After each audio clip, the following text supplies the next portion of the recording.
વિદ્યાર્થીઓ માટે આ એક નવો એક્સપિરિયન્સ હશે, એક નવો અનુભવ હશે કે ઓનલાઈન ભણ્યા કદાચ અત્યાર સુધી હોય તો મજબૂરીમાં ભણ્યા હોય કે ભાઈ કોવિડ હતું અને ફરજિયાત જ્યારે ઓનલાઈન ભણવાનું થતું અને ત્યારે કાંઈ એટલા બધા આપણે સિરિયસ પણ નહોતા. હવે આપણે સિરિયસ છીએ, એક ટાર્ગેટ સાથે આપણે મેદાનમાં ઉતર્યા છીએ અને આપણે હવે ધીમે ધીમે ઓનલાઈન સેશનની રિક્વાયરમેન્ટ તરફ જઈએ છીએ. રાઈટ? તો પહેલા શું કામ આ ઓનલાઈન સેશનની જરૂરિયાત છે અને શું કામ તમારા સુધી આ ઓનલાઈન સેશનને પહોંચાડવામાં આવ્યું છે? ઓકે, હવે આપણે મુખ્ય જે આપણો ટાર્ગેટ છે એ મુખ્ય ટાર્ગેટ આપણો છે બી ગ્રુપ હોય એટલે સ્વાભાવિક છે કે આપણે નીટ એક્ઝામિનેશનને ટાર્ગેટ કરતા હોઈએ છીએ. એટલે નીટ ઓરિએન્ટેશન જ્યારે આપણે તમારા સિલેબસનું કરો છો ત્યારે સિલેબસની અંદર અમુક ટોપિક્સ એવા હશે કે જેનું મહત્વ નીટની સાપેક્ષે ઘણું બધું વધી જતું હોય છે. બરાબર છે? એટલે એવા અમુક ટોપિક અહીંયાથી હું લઈશ અને અમુક ટોપિક એવા અઘરા છે એ તમારા સેન્ટરની અંદર જે હાજર રહેલ ટીચર છે એ પણ લેશે. એટલે એવું નથી કે બધું અઘરું હું લઈશ અને બધું સહેલું તમારા ટીચર્સ લેશે, એવું કોઈ ડિસ્ટ્રીબ્યુશન અહીંયાથી થયેલ નથી. પણ વર્કલોડને યોગ્ય રીતે ડિવાઈડ કરી અને આપણે આખી પ્રોસેસને ફોલો કરવાના છીએ. બરાબર છે? તો કોઈ પણ રીતે આપણે આપણું પરફોર્મન્સ બેસ્ટ બને, આપણા નીટનું રિઝલ્ટ બેસ્ટ આવે એ આપણું હેતુ છે અને એ હેતુને અનુલક્ષી અને આ આખું આયોજન કરવામાં આવ્યું છે. ખાસ કરી અને તમારા લોકલ ટીચર્સ જે છે, સેન્ટર ઉપર રહેલ જે તમારા ટીચર છે એની પાસે જો હું વર્કલોડ થોડોક એનો શેર કરી લઉં, એનો વર્કલોડનો હું ભાગ પાડું, તો એની પાસે એટલીસ્ટ થોડોક ફ્રી સમય એવો રહીએ કે જેમાં એ તમારા મેન્ટરશીપને કે તમારા જે ડેટાનું એનાલિસિસ, તમારા માર્ક્સનું એનાલિસિસ કરી અને તમને પ્રોપર ગાઈડલાઈન આપી શકે વધારે સારું કેમ કરી શકાય, એટલા માટેનું આ આયોજન છે. બરાબર છે? ઓકે, હવે લગભગ બધા જ સેન્ટર આવી ગયા હશે. સર જોઈ લો તો એ કઈ સેન્ટર બાકી છે કે 17 થયા, 34 આપણે હતું. 17 હજી 17 સેન્ટર જ થયા છે. ઓકે, હજી અમુક સેન્ટર્સ જે છે એ આવવાના બાકી છે. આપણે 5 મિનિટ હજુ રાહ જોઈએ, મને એવું લાગે છે, જો અમુક સેન્ટર્સ જે બાકી છે એ આવી જાય.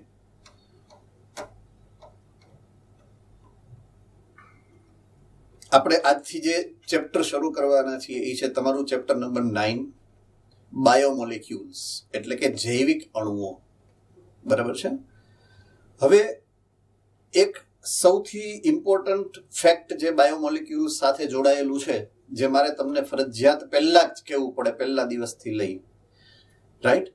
તો એ ફેક્ટ એ છે કે બાયોમોલિક્યુલ ચેપ્ટર એવું છે કે જે તમને જ્યાં સુધી તમે નીટ નહીં આપી દો ત્યાં સુધી તમને નડવાનું છે, જો તમને ના આવડ્યું તો. એટલે આ ચેપ્ટર સૌથી મહત્વનું ચેપ્ટર છે તમારા સિલેબસનું, કારણ કે એનો જે કન્ટેન્ટ છે, એ ચેપ્ટરનું જે પોઈન્ટ્સ છે, એ ચેપ્ટરના જે મુદ્દાઓ છે એ દરેક ચેપ્ટર સાથે જોડાયેલા છે. તમારા જેટલા ચેપ્ટર્સ આના પછીના હશે કે આની પહેલા તમે ભણ્યા હશો, એની અંદર બાયોમોલિક્યુલના કન્ટેન્ટ છે જ. બરાબર છે? એટલે આ ચેપ્ટર એટલું બધું મહત્વનું બને છે કે આ ચેપ્ટર આવડતું હોય તો જ તમને બીજા ચેપ્ટર આવડે. એટલે ખાસ આ બાબતને ધ્યાનમાં લઈ અને આખી વ્યવસ્થાને સમજવાની, આ ચેપ્ટરની વ્યવસ્થા, આ ચેપ્ટરના કન્ટેન્ટ, આ ચેપ્ટરના કોન્સેપ્ટને સમજવાની વાત આવશે આપણે. બરાબર છે? એટલે ક્યાંય પણ સેજ પણ લેથાર્જિક એપ્રોચ, ઢીલો એપ્રોચ રાખવાનો નથી. બધું કેરફુલી સમજવાનું છે, સરસ રીતે સમજવાનું છે.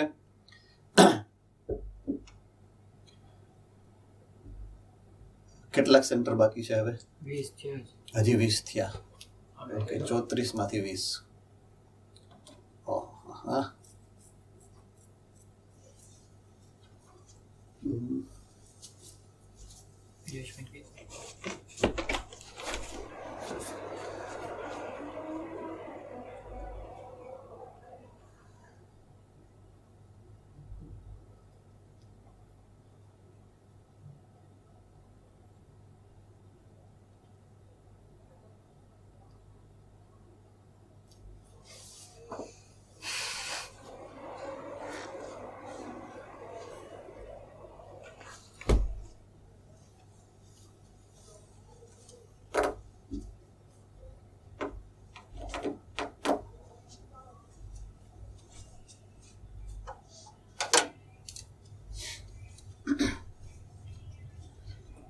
ચાલો, જે સેન્ટર જોડાના છે એ સેન્ટર માટે હવે આપણે શરૂ કરવા જઈ રહ્યા છીએ ચેપ્ટર નંબર 9, જૈવ અણુઓ અથવા તો બાયોમોલેક્યુલ.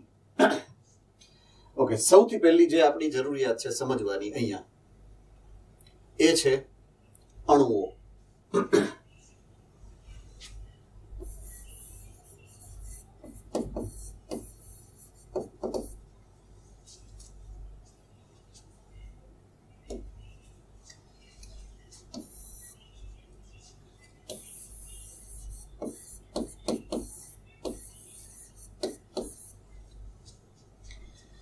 આપણા માટે પહેલો શબ્દ જે સમજવાનો છે એ છે અણુઓ.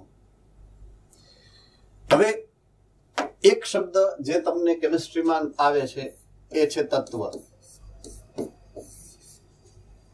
બરાબર છે? આ તત્વ જે આપણા પર્યાવરણમાં દાખલા તરીકે સક્રિય બને, એની ઉપર વીજભાર આવે અને આયન બની શકે. બરાબર છે? તો તત્વોનું જ્યારે આયનીકરણ થાય એના માટે જવાબદાર બને છે ઊર્જા. તો અહીંયા તત્વને હું પદાર્થ કહું છું. તો કોઈ પણ પદાર્થને, કોઈ પણ તત્વને જ્યારે ઊર્જા મળશે ત્યારે એ તત્વ કે એ અણુ સક્રિય બનશે. તો બે જ ફેનોમિના, બે જ ઘટનાક્રમ છે આખી પૃથ્વી ઉપર, ખાલી પૃથ્વી નહીં, બ્રહ્માંડ ઉપર બે જ મહત્વના ઘટક છે. એક છે પદાર્થ અને બીજું છે ઊર્જા. દ્રવ્ય અને ઊર્જા. દ્રવ્ય એટલે કે પદાર્થ અને ઊર્જા એટલે જે બી થાય છે ક્રિયાવિધિ, આ ક્રિયાવિધિ દ્રવ્યની થાય છે અને દ્રવ્યની જે પણ ક્રિયાવિધિ થાય છે એના માટે જવાબદાર ઊર્જા છે. દ્રવ્યને જો ઊર્જા મળશે તો દ્રવ્ય કાર્ય કરશે. દ્રવ્ય એક સ્વરૂપમાંથી બીજા સ્વરૂપમાં રૂપાંતરિત થાય છે અને આ રૂપાંતરણ ઊર્જાને કારણે થાય છે. બરાબર છે? તો દ્રવ્ય જે તત્વ સ્વરૂપે છે, આ તત્વ આયન સ્વરૂપે હોય તો એને તમે અણુ ક્યારે કહી શકો? તો એક આયન બીજા આયન સાથે સામાન્ય રીતે સંયુગ્મિત સ્થિતિમાં આવે, સંયોજન બનાવે અને સ્થિર થઈ જાય. તો આવા સ્થિર ઘટકને મેં કીધું છે અણુ. બરાબર છે? જે બે સ્વરૂપના, એ બે સ્વરૂપે આગળ વધે છે. બરાબર છે? એક છે મિશ્રણ અને બીજું છે સંયોજન. સંયોજનમાં કેવું થાય કે બે અણુઓ એકબીજાની સાથે રાસાયણિક બંધ બનાવી અને જોડાઈ જાય. અને મિશ્રણમાં કેવું થાય, બે અણુ અલગ અલગ રહીએ પણ સાથે રહીએ છે. બરાબર છે? એટલે અણુને આપણે સામાન્ય ભાષામાં, કેમિસ્ટ્રીની ભાષામાં નહીં, ફિઝિક્સની ભાષામાં નહીં અને બાયોલોજીની ભાષામાં નહીં, એક જેને કહેવાય ટેકનિકલ ભાષામાં મેં તમને અણુ શું છે એ નથી સમજાવ્યું. મેં તમને સામાન્ય ભાષાની અંદર અણુ શું છે એ સમજાવ્યું. અણુ અલગ અલગ કદના હોઈ શકે. દાખલા તરીકે હું વાત કરું એક સામાન્ય વાયુની જેનું નામ છે ઓક્સિજન. બરાબર છે? તો ઓક્સિજન એટલે O2, જેમાં બે ઓક્સિજન મોલેક્યુલ એટલે કે બે ઓક્સિજનના પરમાણુઓ જોડાઈ અને એક નાનો ઓક્સિજનનો અણુ બન્યો છે. એટલે આ એક નાનો અણુ છે. એની સામે હું વાત કરું એનાથી થોડોક મોટો અણુ CO2, કાર્બન ડાયોક્સાઇડ. તો એમાં પરમાણુ 3 છે, એક કાર્બન છે અને બે ઓક્સિજન છે. આ બધાયનું સંયોજન થયું છે એટલે કાર્બન ડાયોક્સાઇડ બન્યો છે. થોડોક મોટો અણુ છે પ્રમાણમાં. મિથેન હોઈ શકે, ઇથેન હોઈ શકે, પ્રોપન હોઈ શકે, બ્યુટેન હોઈ શકે, બીજા કેટલા અણુઓના નામ આપણને ખબર છે, ઘણું બધું આપણે ભણીને બેઠા છીએ એટલે. બરાબર છે? હવે એની સામે હું એનાથી એક મોટો બધો અણુ અહીંયા તમારી સામે લખું છું એક્ઝામ્પલ તરીકે C6H12O6 C6H12O6 આ અણુનું નામ કોને ખબર છે? હાથ ઉપર કરો જોઈએ. ઓકે, વાહ, ઘણા બધાને ખબર છે. ગુડ, આઈ એપ્રિશિએટ. બરાબર છે, ગ્લુકોઝ કહેવાય આને. બરાબર છે. આપણે લગભગ 6ઠા ધોરણથી પ્રકાશ સંશ્લેષણ જ્યારથી સમજતા થયા ત્યારથી આપણને ખબર છે કે આ અણુ C6H12O6 એને આપણે ગ્લુકોઝ કહીએ છીએ. રાઈટ? તો આપણે ઘણા બધા ઉદાહરણો જોયા. એ પણ અણુ છે, આ પણ અણુ છે, ઓક્સિજન પણ અણુ છે, કાર્બન ડાયોક્સાઇડ પણ અણુ છે, ગ્લુકોઝ પણ અણુ છે, પાણી H2O પણ અણુ છે. રાઈટ? તો હવે અણુને સમજ્યા પછી મારે જૈવિક અણુની વાત કરવી છે. જૈવિક અણુ કોની? જૈવિક અણુની.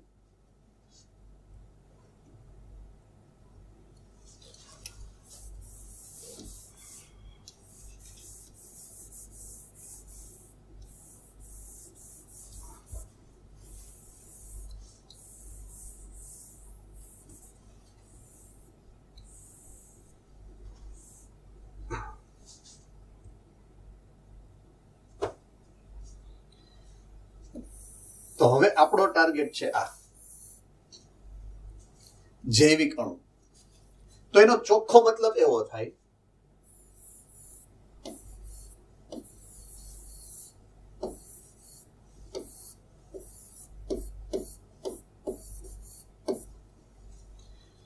કાં તો સજીવ અથવા તો કોષ, એની અંદર જે અણુ જોવા મળે, અણુ નહીં, અણુઓ, કારણ કે ઘણા બધા પ્રકારના હોય,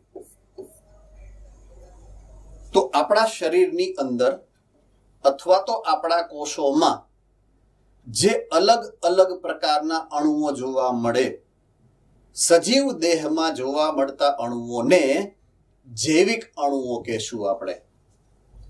ફરીથી સાદી, સામાન્ય અને સરળ વ્યાખ્યા આપું છું. જે અણુઓ સજીવના શરીરની અંદર જોવા મળશે, જે અણુઓ સજીવના કોષોમાં જોવા મળશે, આવા અણુઓને જૈવિક અણુઓ અથવા તો જૈવ અણુઓ કહેવામાં આવે છે.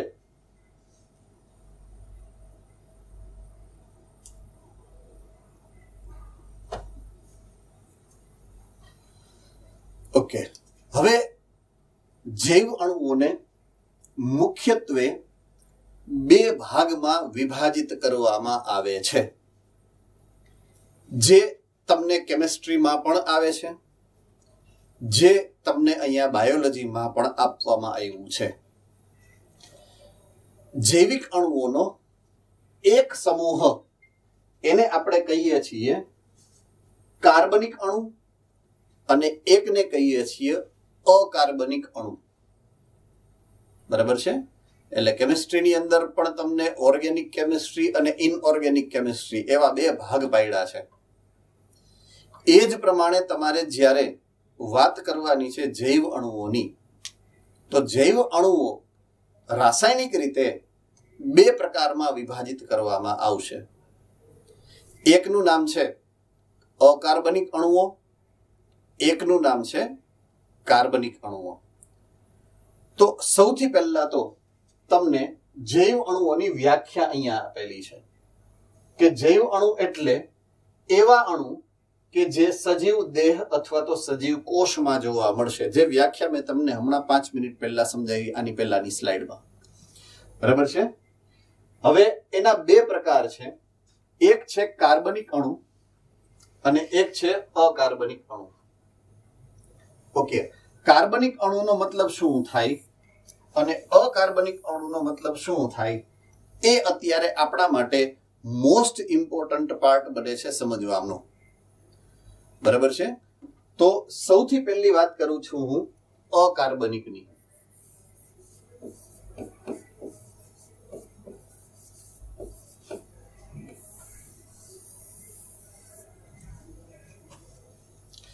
ઓકે, ઓકે, કેમિસ્ટ્રીમાં તમને કાર્બનિક અને અકાર્બનિક જે ભણાવ્યું છે એ મુજબ અકાર્બનિક અણુની વ્યાખ્યા શું હોઈ શકે તમારા મતે? કોને આવડે છે? હેન્ડરેઝ કરીને પૂછો જોઈએ, હેન્ડરેઝ કરો જોઈએ જો તમને ખબર હોય. અકાર્બનિક કોને કહેવાય?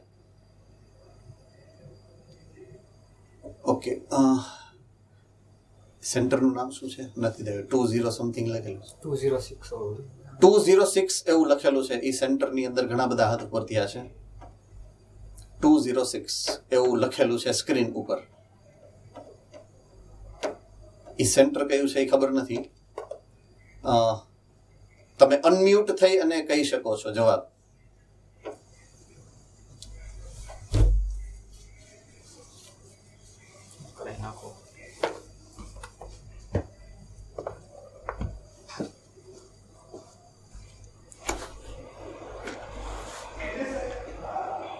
ઓકે, સમજાતું નથી. ઓકે, બીજું કોઈ સેન્ટર કે જેને ખબર હોય અકાર્બનિક પદાર્થની વ્યાખ્યા? જુનાગઢ સેન્ટર.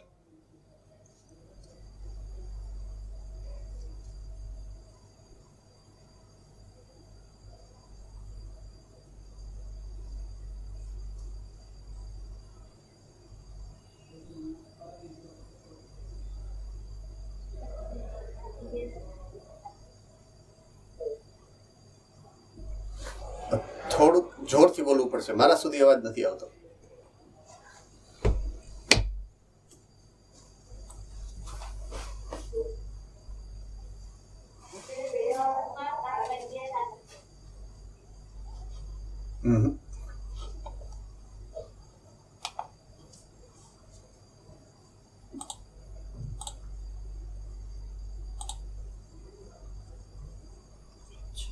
નહીં, કમ્યુનિકેશન થતું એટલું બધું પ્રોપરલી નથી આમાં. એક તો મને દેખાતું જ નથી સ્ક્રીન જ. મોટી સ્ક્રીન લઈ આવો તો કંઈક થાય એવું લાગે.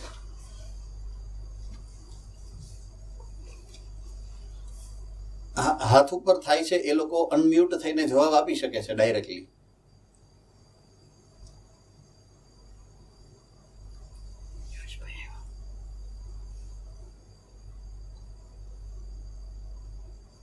સેન્ટર જુઓ તો નામ બોલો, જેનો હાથ ઉપર એવા સેન્ટરનું નામ બોલો. એકેયનું નહીં, કાંઈ વાંધો નહીં, ચાલો. કાર્બનિક અણુ એટલે શું એ વ્યાખ્યા કોને આવડે છે? કાર્બનિક અણુ એટલે શું? કાર્બનિક પદાર્થ કે કાર્બનિક અણુની વ્યાખ્યા?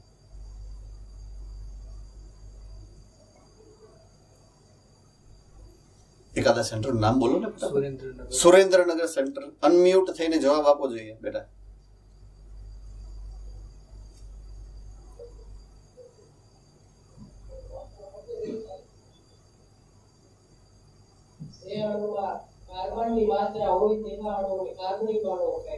વેરી ગુડ, બરાબર છે. જેમાં કાર્બનની માત્રા હોય જે અણુમાં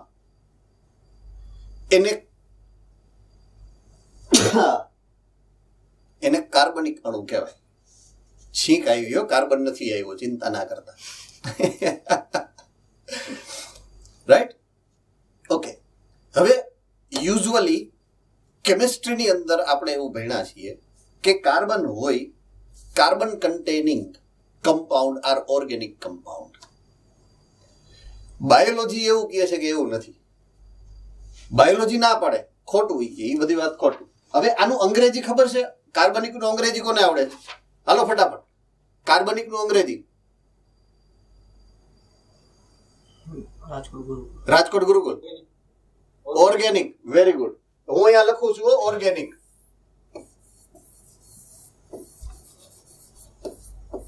ઓર્ગેનિક. હવે એમાંથી પાછળ આઈસી કાઢ નાખું. આ આઈસી નથી, ઓર્ગેનિકમાં આઈસી નથી, તો આગળ હું વધ્યું? ઓર્ગન. શું વધ્યું? ઓર્ગન. ઓર્ગન ને ગુજરાતીમાં કહેવાય અંગ. શું કહેવાય? અંગ. અંગથી કોણ બન્યું છે? તમે. તો બાયોલોજી એવું કહે છે કે જો તમારા શરીરમાં તમારા શરીરનું બંધારણ બનાવવામાં જે પદાર્થો વપરાય, યાદ રાખવાનું છે, યાદ રાખવાનું છે, નહીતર બાધાબાધી થાય કેમિસ્ટ્રીમાં, બાયોલોજીમાં. જે તમારા શરીરનું બંધારણ, તમારા અંગોનું બંધારણ, તમારા પેશીનું બંધારણ, તમારા કોષોનું બંધારણ, તમારા કોષની અંગિકાનું બંધારણ બનાવે ને એને ઓર્ગેનિક કહેવાય. ઓર્ગેનિક મીન્સ સજીવોનો બંધારણીય એકમ હોવો જોઈએ. એ અણુને કાર્બનિક કહેવાય અથવા તો ઓર્ગેનિક કહેવાય. કેમિસ્ટ્રી વાળા કે ખોટું છે, એવું ના હોય. બાયોલોજી વાળા કે તમે કયો છો એ ખોટું, એવું ના હોય. બે બાયધા, રાઈટ? બેની વચ્ચે થઈ ફાઇટિંગ, એટલે સમાધાન થયું. પછી છેલ્લે સમાધાન જ થાય કોઈ બી ફાઇટમાં, બરાબર છે? અને સમાધાન એવું થયું કે એક નવી બ્રાન્ચ બની, રાઈટ? શું બન્યું? એક નવી બ્રાન્ચ બની. આ નવી બ્રાન્ચનું એક નામ પડ્યું. નવી બ્રાન્ચનું નામ શું પડ્યું ખબર છે? બાયોકેમિસ્ટ્રી.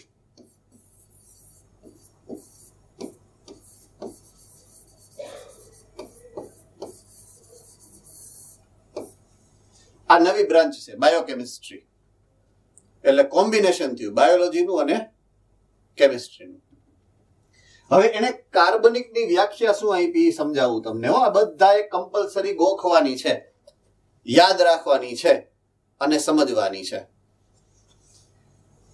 જે અણુઓની અંદર, હાલો કેમિસ્ટ્રીને પહેલું ન્યાય આપું હું, કાર્બન હોય.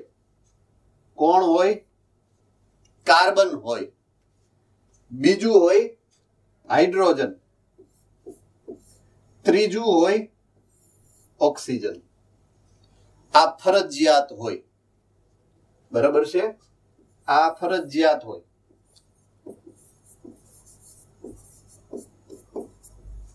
એ ઉપરાંત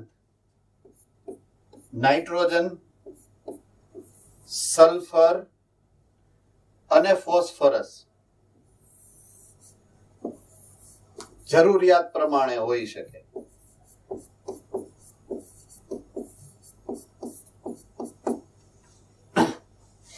તો કેનાથી બનશે એ ફિક્સ થઈ ગયું. હવે ફરજિયાત જે છે એની વચ્ચે હોવા જોઈએ રાસાયણિક બંધ.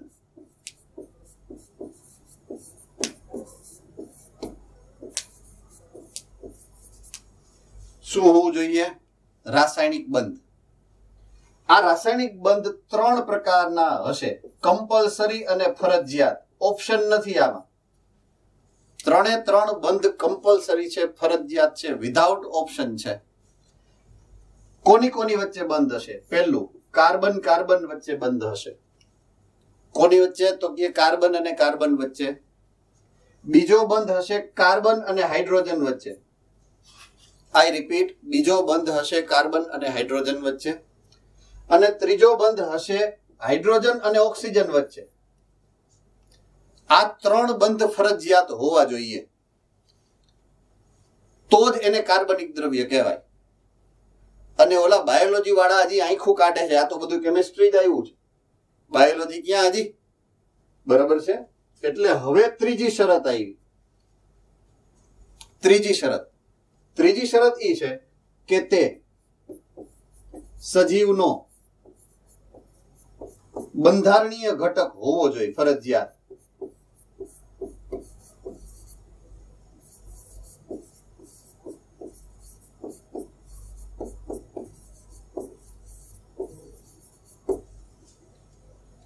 ફરજિયાત સજીવનો બંધારણીય ઘટક હોવો જોઈએ. તો આ 3 શરતનું જે પાલન કરે એ પદાર્થ અથવા તો એ અણુને કાર્બનિક અણુ કે કાર્બનિક દ્રવ્ય કહેવાય, બરાબર છે? બાકીના બધાય અકાર્બનિક. એટલે અકાર્બનિકની વ્યાખ્યા આપવાની જરૂર નથી. વ્યાખ્યા કોની આપવાની? કાર્બનિકની. જે કાર્બનિક નથી એ બધાય અકાર્બનિક. રેડી? આટલું યાદ રહેશે. હું આખી જે સંકલ્પના છે એને પાછી રિવાઇઝ કરું છું. કાર્બનિક પદાર્થો એટલે એવા પદાર્થો જે તમારા શરીરનું બંધારણ બનાવે છે, જેમાં કાર્બન, હાઇડ્રોજન, ઓક્સિજન છે, જેમાં કાર્બન કાર્બન વચ્ચે, કાર્બન હાઇડ્રોજન વચ્ચે અને હાઇડ્રોજન ઓક્સિજન વચ્ચે સહસંયોજક બંધ છે, તો આવા દ્રવ્યોને તમે કાર્બનિક દ્રવ્ય કહેશો. કાર્બનિક દ્રવ્ય શરીરનું બંધારણ બનાવે છે. તમારા શરીરનું બંધારણ બનાવે છે કાર્બનિક દ્રવ્યો. રેડી? ઓકે. કાર્બનિક દ્રવ્યો મોટા ભાગે કેવા છે?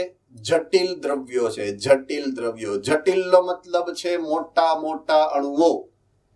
પ્રમાણમાં એનું કદ મોટું હશે, નાના સૂના અણુઓ નથી, મોટા અણુઓ છે. પોઈન્ટ ટુ બી નોટેડ. યાદ રાખવાનું છે એ અણુઓ મોટા છે. શું યાદ રાખવાનું છે? કાર્બનિક અણુઓ મોટા છે. તો કોઈ બી પદાર્થ મોટો હોય તો હંમેશા નાના ઘટકોથી બને છે. ડાયરેક્ટલી કોઈ મોટું ન થઈ જાય. જન્મ થાય ત્યારે અવડાક જ હોય, સીધા મોટા ઉપરથી નો બળિંગ કરતા પડીએ આપણે, હોને? તો મોટો પદાર્થ કોઈ બનતો નથી. મોટો પદાર્થ કોઈ સીધો બનતો નથી. હંમેશા નાના દ્રવ્યોના જોડાણથી ન જ બને છે. આવું યાદ રહી જ જાય. બહુ સિમ્પલ લોજિક છે. એમાં બહુ જાજુ લોજિક ચલાવવાનું જ નથી. મગજ એકદમ નાનું છે આપણું, અને એને યોગ્ય દિશામાં વાળવાનું છે. તો કાર્બનિક દ્રવ્યો કેવા છે? મોટા અને જટિલ દ્રવ્યો છે. તો નેચરલી હું અકાર્બનિક દ્રવ્યની વાત કરું તો એ કેવા હોય? નાના કદના અણુઓ છે. કેવા છે? નાના કદના અણુઓ છે અને સરળ પ્રકારના દ્રવ્યો છે, અકાર્બનિક દ્રવ્યો. રેડી? ઓકે. હવે કાર્બનિક અને અકાર્બનિક ને જે તમે ઉદાહરણ જાણો છો નાનપણથી એનાથી સમજાવું. કાર્બનિક અણુ અને અકાર્બનિક અણુઓનું સાદું સરળ અને તમે છઠ્ઠા ધોરણથી જાણો છો એ ઉદાહરણ સમજાવું.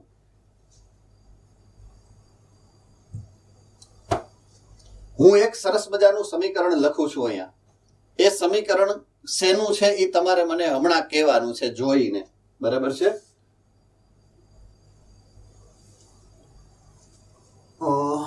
ચાલો એ ભાઈ, આ શું છે? પેન.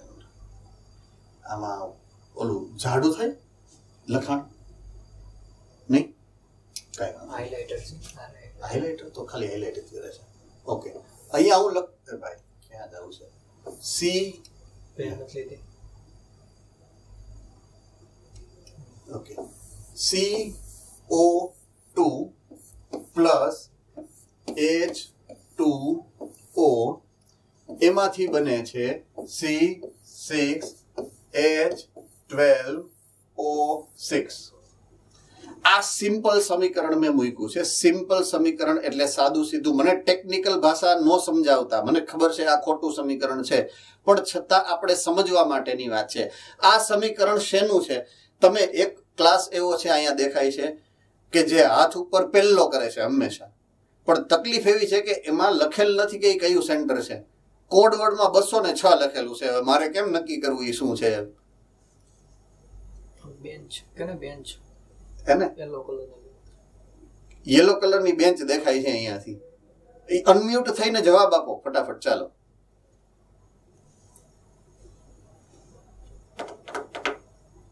ટીચર હાજર નથી. હા બસ જો ઊભા થયા ઈ જ હોય જ.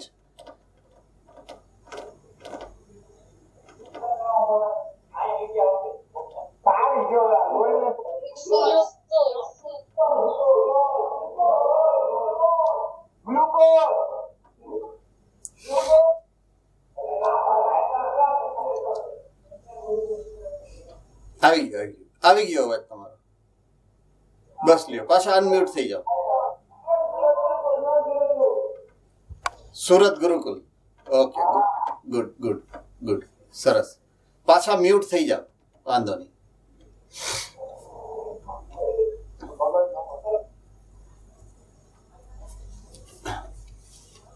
ઓકે.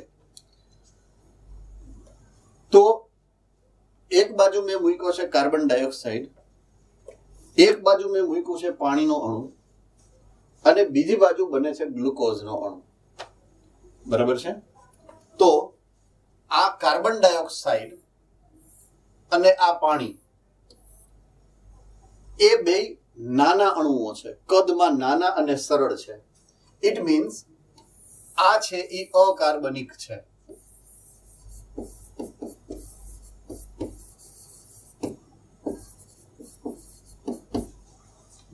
જ્યારે આ અણુ ગ્લુકોઝ એને કદને સાપેક્ષે, કદને હિસાબે હું કાર્બનિક કહું છું, મોટો અને જટિલ છે.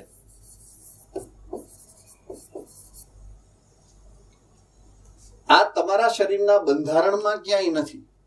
ગ્લુકોઝ તમારા શરીરના બંધારણમાં છે. વનસ્પતિમાં સ્ટાર્ચ સ્વરૂપે છે, પ્રાણીઓની અંદર આ ગ્લુકોઝ ગ્લાયકોજન સ્વરૂપે છે. એવું કદાચ તમને ક્યાંક ને ક્યાંક સમજવામાં કે ભણવામાં આવ્યું છે. યાદ નથી એ બીજા નંબરની મેટર છે, પણ આવ્યું છે. તો આપણા શરીરની અંદર ગ્લુકોઝ એ બંધારણીય ઘટક તરીકે છે. આપણા શરીરમાં કાર્બન ડાયોક્સાઇડ કે પાણી બંધારણીય ઘટક તરીકે નથી. બરાબર છે. હવે આમાંથી ઘણાયના મગજમાં એવો પ્રશ્ન રમતો હોય, કદાચ એવું બને કે સાહેબ આપણા શરીરમાં તો 70% પાણી છે અને તમે એમ કહો છો કે આ વોટર અથવા તો પાણીનો અણુ છે એ બંધારણીય ઘટક નથી. એમ પ્રશ્ન વ્યવસ્થિત રીતે વ્યાજબી છે, પણ એ જ કોન્સેપ્ટ આપણે સમજવાનો છે કે છતાંય એ શું કામ આપણા શરીરના બંધારણીય ઘટક તરીકે તમે ન કહી શકો. ભલે તમારા શરીરની અંદર 70% પાણી છે, પણ જો તમને ક્યાંય ભૂલથી વાંચી અને યાદ રહી ગયું હોય તો ઘણી બધી જગ્યાએ એવું કદાચ લખેલું છે, સમજાવેલું છે કે પાણી એ તમારા શરીરમાં જૈવિક ક્રિયાઓ કરવા માટેનું એક માધ્યમ છે. પહેલું. બીજું, ઘણી બધી જગ્યાએ એવું લખેલું છે કે તમારા શરીરમાં પાણી એ અણુઓના વહનનું એટલે કે પરિવહનનું માધ્યમ છે. તો એ માધ્યમ તરીકે વર્તે છે. તમારા શરીરમાં માધ્યમ તરીકે વર્તે છે. એ સમજાય છે? હાવ સિમ્પલ લોજિકનું ઉદાહરણ તમને સમજાવી દઉં. તમે જે રૂમમાં બેઠા છો, તમે જે ઓરડામાં, જે ખંડમાં, જે ક્લાસમાં બેઠા છો, એ ક્લાસમાં સૌથી વધારે હવા છે. હવા, એર. બરાબર છે. એનો મતલબ ક્યાંય એવું નથી કે એ રૂમનો બંધારણીય ઘટક હવા છે. બરાબર છે. હવા તમારા રૂમનો બંધારણ બનાવે છે એવું તો ન કહેવાય ને, કારણ કે હવા શું છે? માધ્યમ છે. હવા શું છે? માધ્યમ છે. તમારા ઈ રૂમમાં રહેલું માધ્યમ કે જ્યાં તમે આ કામ કરો છો, આ એક્ટિવિટી કરો છો. બરાબર છે. તો એ જ પ્રમાણે પાણી તમારા શરીરની અંદર, તમારા પેશીની અંદર, તમારા કોષોની અંદર એક માધ્યમ તરીકે છે. એનો મતલબ તમારે એવો નથી કાઢવાનો કે પાણી તમારું બંધારણીય ઘટક છે. બીજું, તમારા રૂમની અંદર હવા અંદર જઈ પણ શકે અને બહાર નીકળી પણ શકે. તો જે પદાર્થ આપણા શરીરની અંદર બહાર થઈ શકે એ પદાર્થ બંધારણીય ન હોઈ શકે. રાઈટ? પાણી તમે પી પણ શકો છો અને કાઢી પણ શકો છો. એમ આઈ વેરી કરેક્ટ? રાઈટ? પાણી તમારા શરીરમાં અંદર પણ જાય અને તમારા શરીરમાંથી બહાર પણ નીકળી જાય. ગ્લુકોઝ તમે જે ખાઓ છો એ ગ્લુકોઝ કઈ પાછો નથી કાઢતા. પ્રોટીન જે ખાઓ છો એ કઈ પાછું નથી નીકળતું. તો એ તમારા બંધારણીય ઘટકમાં તમે કહી શકો. હાઉ સિમ્પલ લોજિક સમજવાનું. Point number 2. બરાબર છે. એટલા માટે અકાર્બનિક દ્રવ્યો ના કેટેગરીમાં તમારે પાણીને મૂકવું પડે, તમારે કાર્બન ડાયોક્સાઇડને મૂકવું પડે, તમારે ઓક્સિજનને મૂકવો પડે. બરાબર છે. ઓકે. તો લગભગ ઘણા બધા મુદ્દાઓથી મેં કાર્બનિક પદાર્થો અને અકાર્બનિક પદાર્થોને કેમ અલગ પાડવા, કેમ અલગ તારવવા, એ કદાચ તમને ઇઝીલી સમજાઈ જાય એવા મુદ્દાઓમાં વિભાજિત કરી દીધા. બરાબર છે. ઓકે. હજી એક ઇમ્પોર્ટન્ટ મુદ્દો આમાં એ આવે કે અકાર્બનિક દ્રવ્યો છે ને એ ક્યાં જોવા મળે? તો કે આમાં, પર્યાવરણમાં.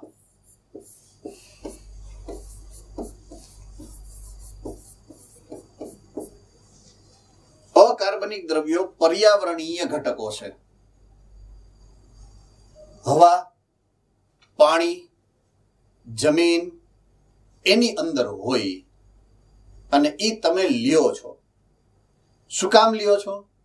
તમારા શરીરને બનાવવા માટે, તમારા શરીરની વૃદ્ધિ કરવા માટે, તમારા શરીરની જાળવણી કરવા માટે, તમારા શરીરને જીવતું રાખવા માટે. તો એ અકાર્બનિક દ્રવ્યો સજીવ લે અને એને કાર્બનિક દ્રવ્યોમાં ફેરવે. બરાબર છે? સજીવ અકાર્બનિક દ્રવ્યો એના પર્યાવરણમાંથી લે અને એને કાર્બનિક દ્રવ્યોમાં ફેરવે.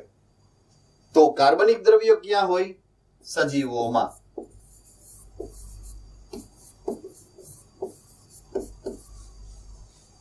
સજીવ દેહમાં. તો પર્યાવરણમાંથી આ દ્રવ્ય ક્યાં જશે? સજીવ દેહની અંદર. અને સજીવ દેહમાંથી પાછા ક્યાં જશે? પર્યાવરણમાં. આ ચક્ર ચાલે જ રાખે. કઈ રીતે? જો એનું ઉદાહરણ આપી દઉં, મેં જે ચક્રીય પ્રક્રિયા કીધી એનું ઉદાહરણ એક આપવું પડે મારે, એમનું તો કહેવાય નહીં કોઈ પણ વસ્તુ. રાઈટ? હવે દાખલા તરીકે તમારા ખોરાકની અંદર જે ગ્લુકોઝ છે, આ ગ્લુકોઝનું સંશ્લેષણ કર્યું છે વનસ્પતિએ, તમે નહીં. વનસ્પતિ જે ગ્લુકોઝનું સંશ્લેષણ કરે છે, આ ગ્લુકોઝનું સંશ્લેષણ કર્યા પછી એ સંગ્રહ કરે છે, જેને તમે ખોરાક તરીકે લ્યો છો. આ ખોરાક તરીકે લીધેલા ગ્લુકોઝનું તમે પાચન કરો છો. પાચન તંત્રમાંથી એનું શોષણ થાય છે. શોષણ થયા પછી રુધિરમાં જાય છે. રુધિર દ્વારા એ ચોક્કસ પ્રકારના કોષોમાં જાય છે અને આ કોષોની અંદર આ જ ગ્લુકોઝ વપરાય છે. તો ગ્લુકોઝ જે ક્રિયાવિધિમાં વપરાય છે એ ક્રિયાવિધિનું નામ છે શ્વસન. ગ્લુકોઝનું ઓક્સિડેશન થાય, ગ્લુકોઝનું દહન થાય, મંદ દહન. તમને 10મા ધોરણમાં જૈવિક ક્રિયાઓ નામના ચેપ્ટરની અંદર સમજાયું છે શ્વસનની ક્રિયા, કે જ્યારે કાર્બનિક દ્રવ્ય કોઈ પણ હશે એનું ઓક્સિડેશન કે મંદ દહન થાય અને ઊર્જા છૂટી પડે, આવી જૈવ રાસાયણિક પ્રક્રિયાઓને આપણે શ્વસન કહીએ છીએ. જે કમ્પલસરી એટલે કે ફરજિયાત કોષની અંદર થતી ક્રિયા છે, કોષાંતરીય છે. શ્વસન હંમેશા કોષની અંદર થતી પ્રક્રિયા છે, એટલે કે કોષાંતરીય પ્રક્રિયા છે. તો શ્વસનમાં શું થાય છે? ગ્લુકોઝનું વિઘટન થાય. ગ્લુકોઝનું વિઘટન થાય એટલે એક ગ્લુકોઝ તૂટે અને 2 પાયરુવિક એસિડ બને. અને આ બંને પાયરુવિક એસિડનું ફરીથી વિઘટન થાય ઘણાભ સૂત્ર દ્વારા અને એમાંથી કાર્બન ડાયોક્સાઇડ અને પાણીના અણુઓ છૂટા પડે. આવું તમને સમજાયું હશે 10મા ધોરણમાં જૈવિક ક્રિયામાં શ્વસનના કોન્સેપ્ટમાં. બરાબર છે? તો આ જ પ્રક્રિયા જે મેં લખી છે CO2 + H2O, એમાંથી ગ્લુકોઝ મળે. એ જ પ્રક્રિયા ઊંધી થઈ જાય. આમ આ જ ગ્લુકોઝ તૂટે અને કાર્બન ડાયોક્સાઇડ અને પાણી પાછું મળે. તો એ પ્રક્રિયામાં શું થઈ ગયું કે ગ્લુકોઝમાંથી કાર્બન ડાયોક્સાઇડ પાછું આવ્યું. એટલે જ્યાં અકાર્બનિકમાંથી કાર્બનિક બન્યા હતા, ત્યાં કાર્બનિક પદાર્થોનું દહન થઈ અને પાછું અકાર્બનિક થયું. એટલે મેં જે આ ચક્ર કીધું ને, પર્યાવરણમાંથી દેહમાં, દેહમાંથી પર્યાવરણમાં, આ દેહમાં ગયો ગ્લુકોઝ અને ત્યાં ગ્લુકોઝનું દહન થયું અને પર્યાવરણમાં પાછું કાર્બન ડાયોક્સાઇડ ને H2O પાછો વયો ગયો. એટલે આ પ્રક્રિયા સતત પર્યાવરણ અને સજીવો વચ્ચે થઈ રાખે છે. બરાબર છે? એટલે આ જે આપલેની પ્રક્રિયા છે કે ભાઈ કાર્બનિકમાંથી અકાર્બનિક, અકાર્બનિકમાંથી કાર્બનિક, એ આપણા શરીરની અંદર થતી પ્રક્રિયા છે, જેને સામૂહિક રીતે આપણે ચયાપચય કહીએ છીએ. રાસાયણિક પ્રક્રિયાઓ કે જે તમારા શરીરમાં થાય છે એ ચયાપચય છે. બરાબર છે? ઓકે. 2 નાના નાના અણુઓ છે એ ભેગા થઈ અને મોટો અણુ બને. તો એને ચયની પ્રક્રિયા કહેવાય. ચય એટલે કે સંશ્લેષણની પ્રક્રિયા. અને મોટો અણુ એનું વિઘટન થાય, તૂટે અને નાના અણુઓ બની જાય તો એને અપચયની પ્રક્રિયા કહેવાય. સામૂહિક રીતે બંનેને ચયાપચય કહેવાય. બરાબર છે? તો આપણે એક સ્ટેપ આગળ વધીએ મુદ્દામાં. તો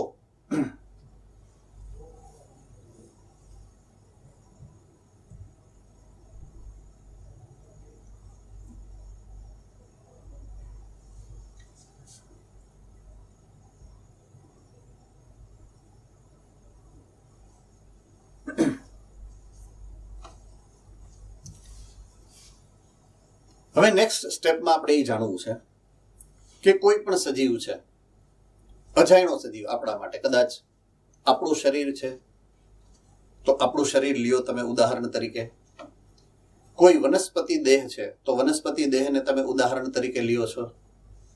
બરાબર છે? તો કાં તો વનસ્પતિ દેહ છે, કાં તો કોઈ પ્રાણીનું શરીર છે, એની અંદર કયા કયા દ્રવ્યો છે? તો હમણાં જ આપણે સમજ્યા છીએ કે એમાં તો બે પ્રકારના દ્રવ્ય છે, કાર્બનિક દ્રવ્ય પણ છે અને અકાર્બનિક દ્રવ્ય પણ છે. રાઈટ? કોઈ પણ સજીવની અંદર બે પ્રકારના દ્રવ્યો આવેલા હોય છે. કાર્બનિક પદાર્થો પણ હશે અને અકાર્બનિક પદાર્થો પણ હશે. ઓકે, હમણાં ઘણાના મગજમાં એવો પ્રશ્ન છે કે સર હમણાં તમે એવા ફાંકા માર્યા હતા કે કાર્બનિક પદાર્થો જ આપણા શરીરના બંધારણમાં હોય અને અત્યારે તમે પાછા એવું કહો છો કે અકાર્બનિક પણ હોય. બરાબર છે? તો તમે સાચા છો અને હું સાચો છું. કાર્બનિક દ્રવ્યો આપણા બંધારણમાં છે, માત્ર આપણું બંધારણ બનાવવામાં છે. રાઈટ? એ ઉપરાંત મેં એવું પણ કીધું છે ને સાથે સાથે કે તમારા શરીરની અંદર પાણી પણ છે જે 70% છે, જે એક માધ્યમ તરીકે વર્તે છે. બરાબર છે? મેં એવું પણ કીધું છે કોઈ પણ કાર્બનિક પદાર્થનું નિર્માણ અકાર્બનિક પદાર્થોમાં જ થાય છે અથવા તો અકાર્બનિક પદાર્થો દ્વારા જ થાય છે. અને એ થાય છે ક્યાં? તો કે સજીવમાં જ થાય છે. કાર્બનિક પદાર્થોનું સંશ્લેષણ સજીવની અંદર થાય. કેમાંથી થાય? અકાર્બનિકમાંથી. એનો મતલબ એ છે કે સજીવ દેહની અંદર અકાર્બનિક દ્રવ્યો હોવા જોઈએ તો જ એ 2 કે 3 અલગ અલગ પ્રકારના અકાર્બનિક દ્રવ્યોનું સંયોજન કરી અને કાર્બનિક દ્રવ્ય બની શકે. બરાબર છે? તો આપણા શરીરના બંધારણમાં બંને પ્રકારના દ્રવ્યો હશે, અકાર્બનિક દ્રવ્યો પણ હશે અને કાર્બનિક દ્રવ્યો પણ હશે. હવે આપણે જો એને અલગ કરવા છે, અકાર્બનિક દ્રવ્ય અને કાર્બનિક દ્રવ્યને એકબીજાથી અલગ કરવા છે, તો અલગ કરવા માટે આપણે શું કરવું જોઈએ? આપણા શરીરની અંદર આવેલા મૂળભૂત કાર્બનિક દ્રવ્યો અને મૂળભૂત અકાર્બનિક દ્રવ્યો એને આપણે શોધવા છે, ગોતવા છે, આઈડેન્ટિફાઈ કરવા છે, ઓળખવા છે. તો આપણે શું કરવું જોઈએ એની વાત હવે છે કે આપણા શરીરમાં કેટલા કેટલા દ્રવ્યો રહેલા છે. બરાબર છે? તો એ બનાવવા માટે, એ ગોતવા માટે થઈ અને આપણે એક પ્રકારના પ્રાયોગિક જે શૃંખલા છે એને સમજવી પડશે. બરાબર છે? તો આપણે કોઈ પણ જીવંત પેશી, દાખલા તરીકે કોઈ શાકભાજી એનો ટુકડો લ્યો તમે, કે પ્રાણીમાં યકૃતનો નાનો ટુકડો લ્યો, એ નાનો ટુકડો લઈ અને ખલદસ્તો એવો વર્ડ વાપર્યો છે તમારી બુકની અંદર. ખલદસ્તો એટલે ખાંડણી અને દસ્તો જે આપણા ઘરમાં હોય. બરાબર છે? તો એ જે પેશીનો ટુકડો લીધો છે એને ખાંડણી અને દસ્તાની અંદર નાખી અને પછી દસ્તાથી એને વાટવાનો છે આમ. બરાબર છે? થોડુંક એની અંદર મંદ કાર્બનિક એસિડ નાખવાનું. શું નાખવાનું છે? મંદ કાર્બનિક એસિડ નાખવાનું છે.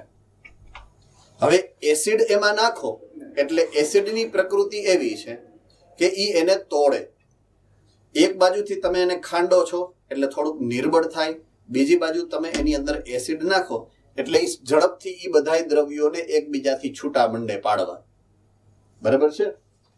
તો ખલદસ્તા કે મિક્સચરની મદદથી ટ્રાઇક્લોરો એસિટિક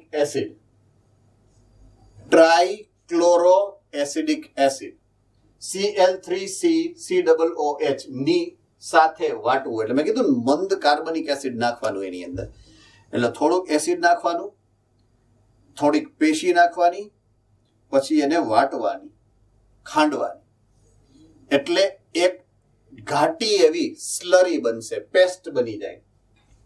ત્યારબાદ આપણને એક ઘટ સ્લરી એટલે કે પેસ્ટ પ્રાપ્ત થશે. બરાબર છે? એટલે એ જે પેસ્ટ મળે છે આપણને, એ જે સ્લરી અંદરથી નીકળે છે, બરાબર છે, ખલદસ્તામાંથી. હવે એનું શું કરવાનું?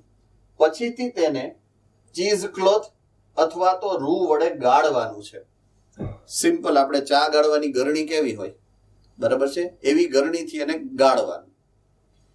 એટલે જે પેસ્ટ હતી, સ્લરી હતી, બરાબર છે, જેમાં તમે નાખ્યું હતું શું? બે વસ્તુ નાખી. એક નાખ્યું હતું થોડુંક પેશી, કા વનસ્પતિ પેશી હતી ને કા તો પ્રાણી પેશી હતી, અને નાખ્યું હતું મંદ કાર્બનિક એસિડ. અહીંયા હતું ટ્રાયક્લોરો એસિટિક એસિડ. અને પછી એને પેસ્ટ બનાવી નાખી, સ્લરી બનાવી નાખી. તો ચીઝ ક્લોથ એટલે એવું કપડું હોય થોડુંક જાડું પ્રમાણમાં. ખાસ કરીને તમે કદાચ જો બારે ક્યાંય ચા પીતા હો, ચા, તો ઓલી હોટલમાં બહુ મોટા મોટા તપેલા હોય. એ તપેલાની ઉપર એક જ્યારે ગાળવાનું આવે ને ત્યારે મોટું એક કપડું રાખે, પછી એમાંથી ઓલું તપેલું આમ નાખે બીજી તપેલીમાં. ઈ જે ક્લોથ છે, ઈ જે કપડું છે ને, એ ચીઝ ક્લોથ કહેવાય. એનું કામ જ ગાળવાનું છે. એટલે એની અંદરથી આને પસાર કરો, જે તમને પેસ્ટ મળી છે એ પેસ્ટને, રાઈટ? તો નીચે બધું જે એસિડ વાળો ભાગ હતો ને, એ નીતરી જાય, ટૂંકમાં નીતરી જાય, હે ને? અને ઉપરની બાજુએ નીતરી ગયા પછી જે ઓગળો નથી એવો સામાન ઉપર રહી જાય. દાખલા તરીકે ચા આપણે બનાવી હોય ઉકાળીને, તો તમે ઓલી ગરણીમાં આમ ગાળો એટલે દૂધ ને જે મિક્સ થયેલું છે એ બધું નીચે નીકળી જાય, ચાની ભૂકી હોય એ ઉપર રહી જાય ને, એમ. એટલે ગળાઈ જાય ટૂંકમાં. એટલે બે ભાગ તમને મળે. નીચે વાસણની અંદર તમને એસિડ અને એસિડમાં ઓગળેલો ભાગ મળે. ખાંડા પછી બધો જે છૂટો પડ્યો હોય. ઉપરની બાજુએ તમને ઓલો ચીઝ ક્લોથ હતો ને, એની અંદર એસિડમાં જે ઓગળેલો નથી એવો ભાગ મળે. એટલે બે ભાગમાં તમે વિભાજિત કરી શકો આ નિષ્કર્ષણને. એક ગારણનો ભાગ એટલે કે ટેકનિકલી એસિડ દ્રાવ્ય ભાગ, જે નીચે વાસણમાં ગયો છે, ગળાઈ ગયો છે, એટલે કે પ્રવાહી ભાગ છે આ. હવે એમાં હોય શું? એ પ્રવાહી ભાગમાં હોય શું? તો કે સામાન્ય રીતે અકાર્બનિક અણુઓ એની અંદર હોય. કોણ હોય? અકાર્બનિક દ્રવ્યો. જેટલા પણ કોષો કે પેશીઓની અંદર અકાર્બનિક દ્રવ્ય હશે એ બધા ક્યાં વયા જશે?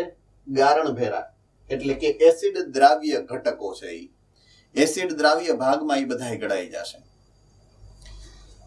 એનો અણુભાર લગભગ 1000 ડાલ્ટન થી ઓછો હોય. આપણા માટે આ યુનિટ નવો છે, પહેલી વાર આવ્યો છે, બરાબર છે? એનો અણુભાર છે 1000 ડાલ્ટન થી ઓછો હોય. અત્યારે આપણે અણુભારનો યુનિટ ખાલી યાદ, ડાલ્ટન વૈજ્ઞાનિકનું નામ છે, એને આધારે એ અણુભારનો એક એકમ છે, એ ડાલ્ટન કહેવાય છે. તો એનો અણુભાર 1000 ડાલ્ટન થી ઓછો હોય. બધા અણુઓ ગળાઈ જાય છે, એસિડમાં મિક્સ થઈ અને ગળાઈ જાય છે, બરાબર છે? ઓકે. બીજો હિસ્સો આપણને જે મળ્યો છે એને અવશેષ કહેવાય, જે ઉપર રહી ગયો છે, ચીઝ ક્લોથમાં ઉપર ગળાયા વગરનો રહી ગયો છે. અવશેષ અથવા એસિડ અદ્રાવ્ય ભાગ. હવે એની અંદર શું હશે? એમાં હશે કાર્બનિક દ્રવ્ય. શું હશે? કાર્બનિક દ્રવ્ય. હવે એ કાર્બનિક દ્રવ્ય એવા હશે કે જેનો અણુભાર સામાન્ય રીતે અહીંયા 1000 થી ઓછો હતો, તો અહીંયા કેવો હોય? 1000 થી વધારે હશે, બરાબર છે? વૈજ્ઞાનિકોએ એસિડ અદ્રાવ્ય ભાગમાંથી હજારો કાર્બનિક પદાર્થો અલગ અલગ કરી અને તારવેલા છે. કેટલાય પ્રકારના કાર્બનિક દ્રવ્યો મળે છે આવા. સેમ વે ઘણા બધા પ્રકારના અકાર્બનિક દ્રવ્યો આપણને આમાંથી મળી શકે છે.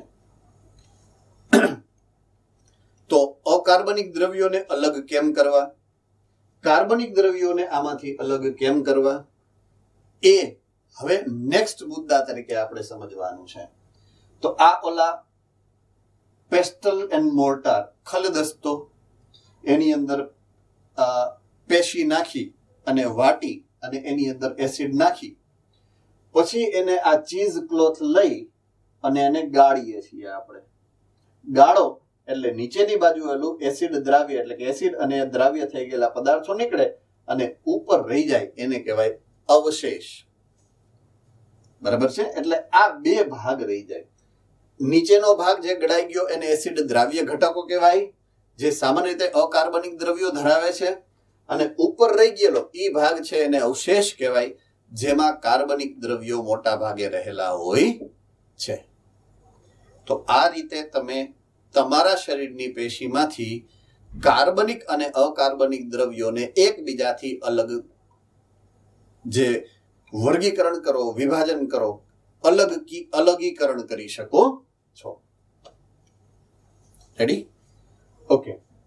હવે પહેલું છે, જો તમે ઓલા એસિડ દ્રાવ્ય ઘટકોની વાત કરો, પહેલું ઘટક આ એસિડ દ્રાવ્ય ઘટક અથવા તો ગારણ, તો એની અંદર શું હતું? અકાર્બનિક તત્વો હતા. શું હતું? અકાર્બનિક તત્વો.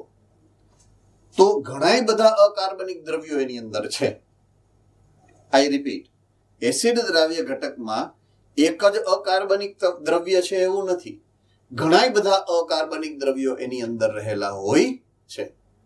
હવે આપણે ગોતવું છે કે એમાં કેટલાક મુખ્ય અકાર્બનિક દ્રવ્યો છે, તો એવું વિશ્લેષણ કરવું છે રસાયણોનું. તો એ વિશ્લેષણ કઈ રીતે આપણે કરી શકીએ છીએ એની વાત અહીંયા રજૂ કરી છે.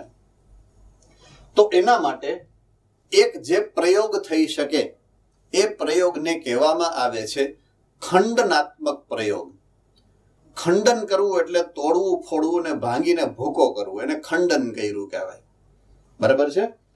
તો જીવંત પેશી, દાખલા તરીકે પર્ણ છે કે યકૃત છે, પેલા તો એનું વજન કરવાનું. એક નિશ્ચિત વજનની પેશી લેવાની, દાખલા તરીકે 100 ગ્રામ. તો એક સફરજનનો ટુકડો લીધો, મેં આમાં ભલે પર્ણ લખ્યું, યકૃત લખ્યું, આપણે કોઈ પણ પેશી લઈ શકીએ. તો સે ફોર એક્ઝામ્પલ એક 100 ગ્રામનું મેં સફરજન લીધું છે, તો એનું વજન કેટલું મેં કહ્યું છે? 100 ગ્રામ. બરાબર છે? એટલે 100 ગ્રામ એ પેશીનું સામાન્ય વજન કહેવાય. શું કહેવાય? સામાન્ય વજન અથવા તો સામાન્ય દળ. હવે એને સંપૂર્ણપણે સૂકવી દેવાનું છે, ડ્રાય કરી દેવાનું, ડિહાઇડ્રેટ, સૂકવી દેવાનું. પહેલા તડકે સૂકવવાનું, બહુ એવું લાગે તો એની ઉપર હીટર ફેરવી દેવાનું, પણ હાવ એની અંદરથી પાણી જેટલું હોય એટલું દૂર કરી દેવાનું. બરાબર છે? અને પછી એનું પાછું વજન કરવાનું 100% જ્યારે એ ડ્રાય એટલે કે સુકાઈ જાય પછી. તો બીજી વાર જ્યારે તમે હુંકવા પછી એનું વજન કરશો તો એ વજનને કહેવાય છે શુષ્ક દળ. શું કહેવાય? શુષ્ક દળ અથવા તો શુષ્ક વજન. તો આપણે એ પેશીનું બે રીતે વજન કર્યું છે, એક એનું સામાન્ય અથવા તો ભીનું વજન, અને બીજું એનું શુષ્ક દળ એટલે કે સૂકવી નાખ્યા પછી વજન કર્યું છે. તો મેં વનસ્પતિ પેશી લીધી છે, બરાબર છે? પ્રાણી પેશી નહીં. મેં જે તમને ઉદાહરણ સમજાયું એ સફરજનનું હતું. તો મેં વનસ્પતિ પેશી લીધી હોય એટલે એની અંદર જે દ્રવ્યોનું પ્રમાણ હશે, દ્રવ્યોનું પ્રમાણ, બરાબર છે, એની સાપેક્ષે પાણીનું પ્રમાણ વધારે હોય. જો હું એમ કહું કે વનસ્પતિની સામે પ્રાણી પેશી, તો પ્રાણી પેશીમાં 70% પાણી હોય, પણ વનસ્પતિ પેશીમાં 70 થી વધારે ટકા પાણી હોય, 80%, 90% સુધી હોઈ શકે. અમુક વનસ્પતિમાં 95% પાણી હોઈ શકે. તો દાખલા તરીકે સફરજનની અંદર 80% પાણી છે, તો જ્યારે એનું સાદું વજન કર્યું ત્યારે એનું વજન મને 100 ગ્રામ મળ્યું હોય, તો હવે સંપૂર્ણપણે હૂકવી નાખું તો એનું વજન કેટલું વધે? 20 ગ્રામ. બરાબર છે? કેટલું વધે? 20 ગ્રામ. પાણી તો બધું 80 ગ્રામ હતું, એ બધું ઉડી ગયું, 80% પાણી ઉડી ગયું હોય, તો વજન વધ્યું સૂકવું એ કેટલું થઈ ગયું? 20 ગ્રામ. ઉદાહરણ તરીકે, એટલું થાય એમ નથી કહેતો, ઉદાહરણ તરીકે 20 ગ્રામ વધ્યું, તો એને કહેવાય શુષ્ક વજન. શું કહેવાય? શુષ્ક વજન. હવે નેક્સ્ટ ફેઝમાં શું કરવાનું? હવે જો પેશીનો સંપૂર્ણપણે દહન કરવામાં આવે, બાળી નાખવાની, હળગાવી દેવાની, સુકાઈ ગયેલી પેશીને હળગાવી દેવાની. આઈ રિપીટ, સૂકવેલી પેશીને હળગાવી દેવાની. સળગાવવાથી દહન થાય. દહન ઓક્સિડેશનની પ્રક્રિયા છે, બરાબર છે? દહન ઓક્સિડેશનની પ્રક્રિયા છે. અને જ્યારે પણ આજથી યાદ રાખી લેશું આપણે બધાય, આજથી આપણે બધાય યાદ રાખી લેશું, જ્યારે પણ કોઈ પણ કાર્બનિક પદાર્થ એને તમે બાળો છો, જ્યારે પણ કોઈ પણ કાર્બનિક પદાર્થને તમે બાળો છો, દહન કરો છો, એટલે એના સંપૂર્ણ દહનથી બે જ પદાર્થ તમને મળે. એના દહનથી બે જ પદાર્થ તમને મળે, એક કાર્બન ડાયોક્સાઇડ અને એક પાણી. આ ફરજિયાત છે, બરાબર છે? કાર્બનિક દ્રવ્યોના દહનથી તમને બે જ પદાર્થ મળે, કાર્બન ડાયોક્સાઇડ અને પાણી. આવું શું કામ એ હું તમને સમજાવું, હાલો. બરાબર છે? ઓકે. તમારા શરીરમાં જેટલા પણ કાર્બનિક દ્રવ્ય છે, તમારા શરીરમાં જેટલા પણ કાર્બનિક દ્રવ્ય છે એનું હું લિસ્ટ બનાવું છું, બરાબર છે? એક છે કાર્બોદિત,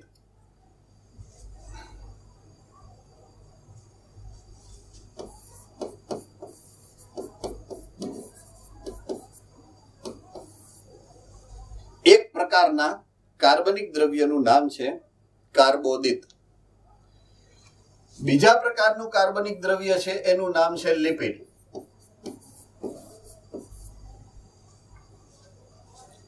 ત્રીજા પ્રકારનું કાર્બનિક દ્રવ્ય છે એનું નામ છે પ્રોટીન. અને ચોથા પ્રકારનું કાર્બનિક દ્રવ્ય છે એનું નામ છે ન્યુક્લિક એસિડ.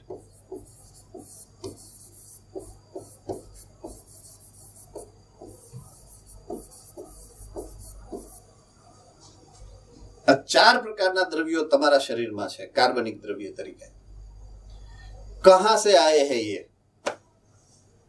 ક્યાંથી આવ્યા? આ આવ્યા ક્યાંથી? ક્યાંથી આવ્યા? ખોરાકમાંથી. તો તમને ખોરાક કોણ આપે? વનસ્પતિ.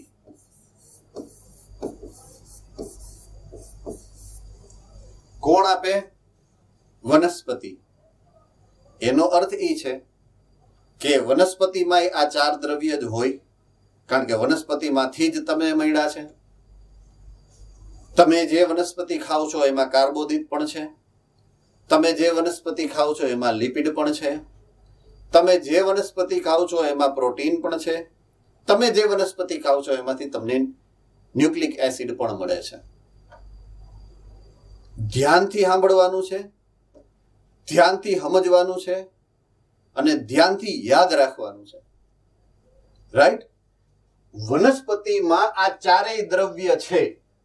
હું રિપીટ કરું છું, વનસ્પતિમાં પણ આ ચાર દ્રવ્ય છે. કાર્બોદિત પણ છે, લિપિડ પણ છે, પ્રોટીન પણ છે, ન્યુક્લિક એસિડ પણ છે, અને એને તમે ખાઓ છો એટલે તમારા શરીરમાં યાદ. બરાબર છે? ઓકે. વનસ્પતિ ઈ બનાવતી હશે તો જ વનસ્પતિમાં હશે ને, કારણ કે વનસ્પતિ તો ઉત્પાદક છે. વનસ્પતિ શું છે? ઉત્પાદક છે. ઈ આ ચારેયનું ઉત્પાદન કરે છે. વનસ્પતિ ઉત્પાદક છે અને ઈ ચારેયનું ઉત્પાદન કરે છે. વનસ્પતિ ઉત્પાદન એક જ પ્રક્રિયા વડે કરી શકે. એ પ્રક્રિયાનું નામ પ્રકાશ સંશ્લેષણ છે.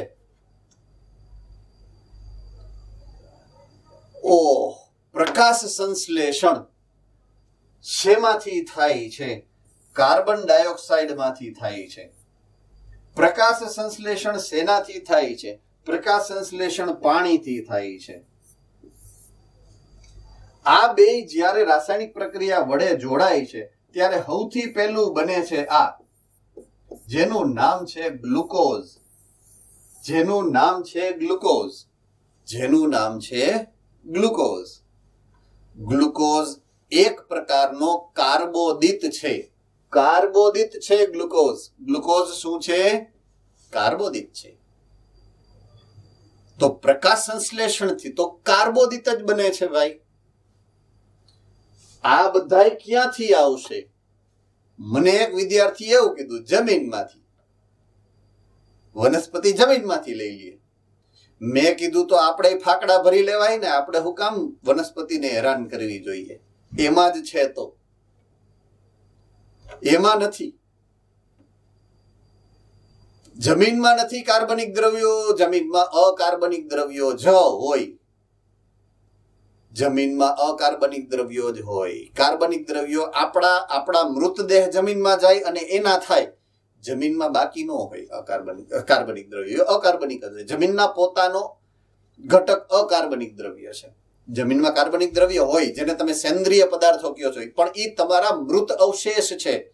તમારો મૃતદેહ અંદર ભેડો એટલે ગયા છે, એને બનાવ્યા નથી. તો ઈ કાંઈ વનસ્પતિ ન લઈ શકે. પહેલી વાત, વનસ્પતિ જમીનમાંથી કાર્બનિક દ્રવ્યો લઈ શકતી નથી. વનસ્પતિ આ બધું બનાવે છે, પણ બને છે શું? બને છે શું? ગ્લુકોઝ. બને છે શું? ગ્લુકોઝ. તો બાકીના બધાય ગ્લુકોઝ માંથી બનશે. આપણે અત્યારે એવું રાખીએ, બાકી આગળ હજી આપણે ઘણું ભણવાનું છે. આપણને આ બધું ભણવાનું જ છે. ગ્લુકોઝ માંથી આ કેમ બને, ગ્લુકોઝ માંથી આ કેમ બને, ગ્લુકોઝ માંથી આ, બધું તમારા સિલેબસમાં છે. હું તમને ભણાવવાનો જ છું ક્યાંક ને ક્યાંક, અથવા તો તમારા અહીંયાના સેન્ટરના ટીચર ભણાવશે. પણ આ બે ભેગા થાય. જો હવે યાદ રાખવાનું, હવે તમારે જે ભણવાનું છે મેઇન, અત્યારે મેં જેના માટે આખી રામાયણ કરી હવે આવશે, કે કાર્બન ડાયોક્સાઇડ ને પાણી ભેગા થયા તો ગ્લુકોઝ બન્યું. ગ્લુકોઝ હતું તો આ બધું બન્યું. આ બધું વનસ્પતિએ બનાવ્યું તો તમારી અંદર છે. હવે તમને બાળે તો આ બધું બળે તો છૂટું શું પડે? ગ્લુકોઝ. ગ્લુકોઝ બળે તો છૂટું શું પડવું જોઈએ? કાર્બન ડાયોક્સાઇડ અને પાણી. તો કોઈ પણ કાર્બનિક દ્રવ્યને જ્યારે તમે બાળો છો ત્યારે હંમેશા કાર્બન ડાયોક્સાઇડ અને પાણી શું કામ છૂટું પડે? કારણ કે એનાથી તો બનેલું છે. જે કૂવામાં હોય ભૈલા એ જ અવેડામાં આવે. બરાબર છે? જો મેં દિવાલ બનાવવામાં ઈંટ વાપરી હોય અને એ દિવાલ તોડું તો અંદરથી ઈંટ જ નીકળે, પથ્થર ન નીકળે. સમજાય છે? જો મેં પથ્થરથી દિવાલ બનાવી છે અને એ દિવાલ તોડું તો એમાંથી પથ્થર જ નીકળે, ઈંટ ન નીકળે. સિમ્પલ. એટલે જેનાથી આ બનેલા છે એ કોણ છે? આ બે, કાર્બન ડાયોક્સાઇડ અને પાણી. તો નીકળશે કોણ? કાર્બન ડાયોક્સાઇડ અને પાણી. રેડી?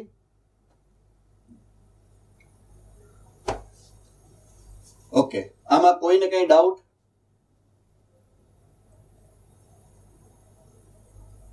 યસ. અહીંયા હતો ઓલા ભીનું વજન, સૂકું વજન, પછી એને બાયડું. બાયડું કોને બાયડું? તમે પેશીને. પેશીમાં કોણ હોય? કાર્બન ડાયોક્સાઇડ વાળા. એટલે બાળો એટલે કાર્બન ડાયોક્સાઇડ ને વરાળ નીકળે એવું મેં કીધું, મીન્સ પાણી નીકળે એવું મેં કીધું. પણ શું કામ કાર્બન ડાયોક્સાઇડ અને વરાળ એટલે કે પાણી નીકળે છે? કારણ કે એ જે પેશી બાયડી છે એ પેશી કાર્બોદિત, લિપિડ, પ્રોટીન અને ન્યુક્લિક એસિડ એટલે કે કાર્બનિક દ્રવ્યોથી બનેલી હતી પહેલા. એટલે તો કાર્બનિક દ્રવ્યોને બાળો એટલે શું નીકળે? પાણી અને કાર્બન ડાયોક્સાઇડ. બરાબર છે?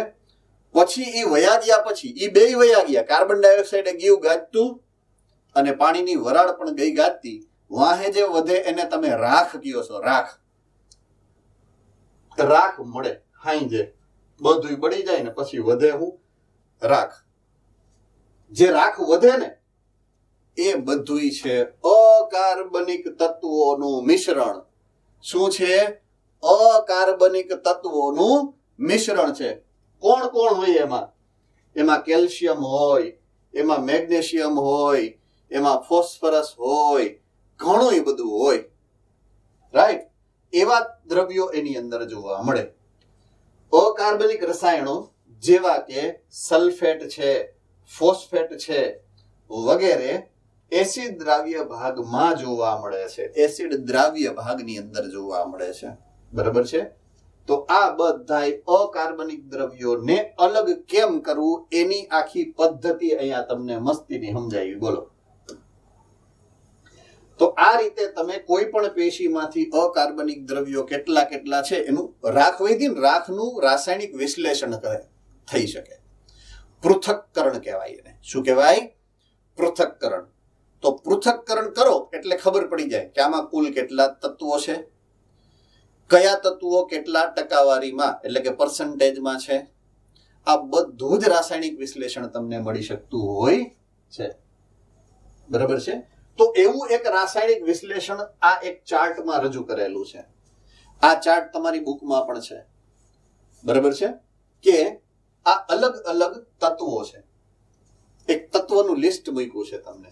હાઇડ્રોજન છે, કાર્બન છે, ઓક્સિજન છે, નાઇટ્રોજન છે, સલ્ફર છે, સોડિયમ છે, કેલ્શિયમ છે, મેગ્નેશિયમ છે અને સિલિકોન છે. આટલા છે. બોલો. હવે અહીંયા બે ભાગ પાડ્યા છે. પર્સન્ટેજ વેઇટેજ એવું લખેલું છે. ટકાવારીમાં એનું પ્રમાણ છે. એક બાજુ છે જમીન અને એક બાજુ છે આપણું શરીર. મેં શું કીધું? પર્યાવરણમાંથી સજીવમાં અને સજીવમાંથી પર્યાવરણમાં. પર્યાવરણમાં મેં શું કીધું? તો હવા, પાણી અને જમીન. તો આ જમીન. બરાબર છે. તો બેયને કમ્પેર કરીએ. એમાં કેટલું છે ને આપણામાં કેટલું છે? કમ્પેર કર્યું છે પૃથક્કરણ કરીને. તો પહેલી વાત કરીએ હાઇડ્રોજનની. તો હાઇડ્રોજન નું ટકાવારીમાં પ્રમાણ જમીનની અંદર હાઇડ્રોજન 0.14% છે. કેટલું છે? 0.14%. એટલે 0.1%, 1.5% જેટલું. બરાબર.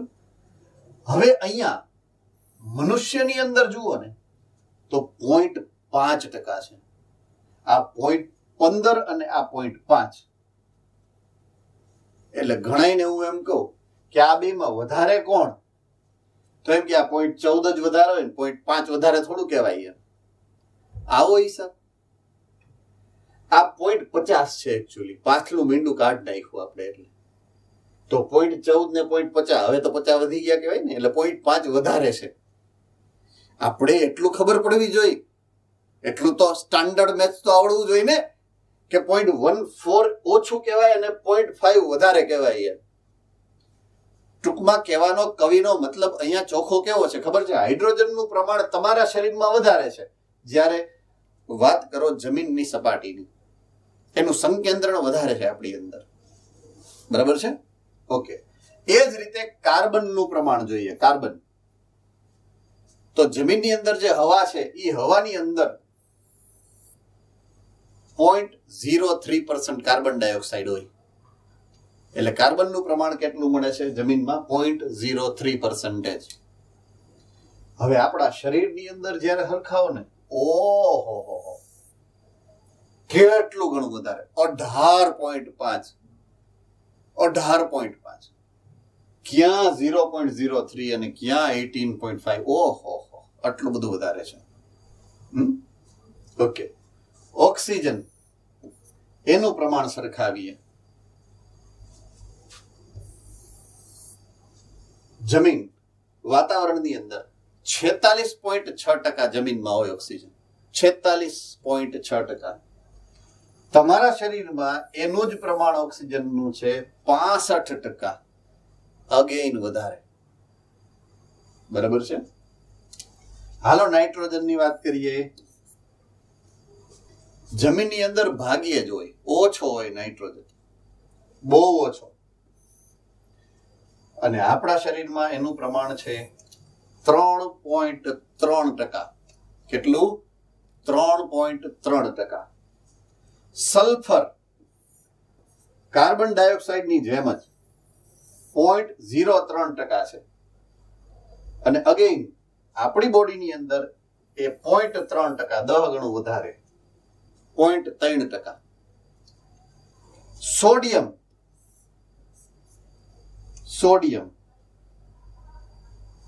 હવે હું આ ચોરસ ખાના કરું અલગ કરવા માટે 2.8 જમીનમાં હોય 2.8, એની આપણે આપણા શરીરમાં કેટલું હોય 0.02,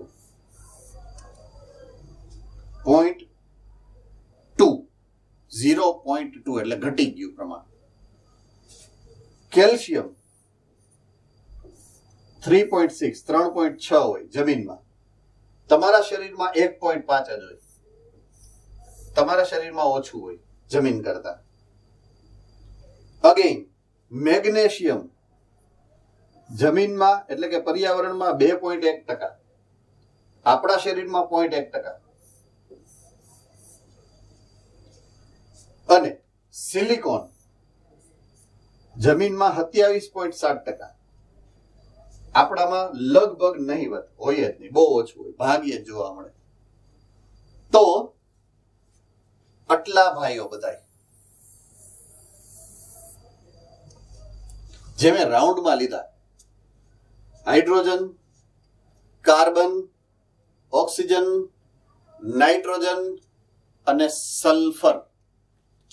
આઈ repeat, hydrogen, carbon, oxygen, nitrogen અને સલ્ફર.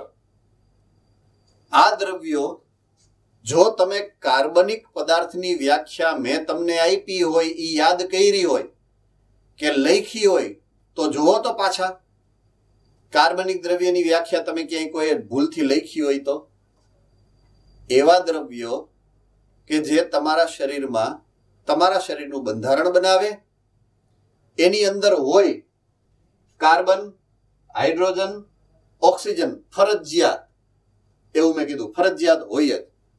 જો જરૂરિયાત પડે તો નાઇટ્રોજન, સલ્ફર અને ફોસ્ફરસ પણ હોય, આવું લખાવેલું છે. તો એ તમારા શરીરનું બંધારણ બનાવે છે. બંધારણ બનાવે એટલે અંદર જડાઈ ગયેલું છે, ફિક્સ થઈ ગયેલા છે અંદર, એટલે અંદર તમારા શરીરમાં એનું સંકેન્દ્રણ વધારે હોય. આઈ રિપીટ, જે પદાર્થ, જે કાર્બનિક પદાર્થના બંધારણમાં આ દ્રવ્યો છે, આ તત્વો છે, એ તમામ તત્વોનું સંકેન્દ્રણ તમારા શરીરમાં એટલા માટે વધારે છે કે તમારા શરીરના કાર્બનિક દ્રવ્યો એનાથી બનેલા છે, આનાથી બનેલા છે. કાર્બનિક દ્રવ્યો hydrogen, carbon, oxygen, nitrogen, sulphur એનાથી બનેલા છે. રેડી? બાકીના અકાર્બનિક દ્રવ્યો છે આ કે તમારા શરીરમાં હોય ખરા પણ એટલા બધા નહીં, પર્યાવરણમાં વધારે હોય એ અકાર્બનિક દ્રવ્યો, અને આપણા શરીરમાં વધારે હોય એ કાર્બનિક દ્રવ્યો. ડન છે? તો આ ચાર્ટને તમારે આ સંદર્ભે યાદ રાખવાનો છે.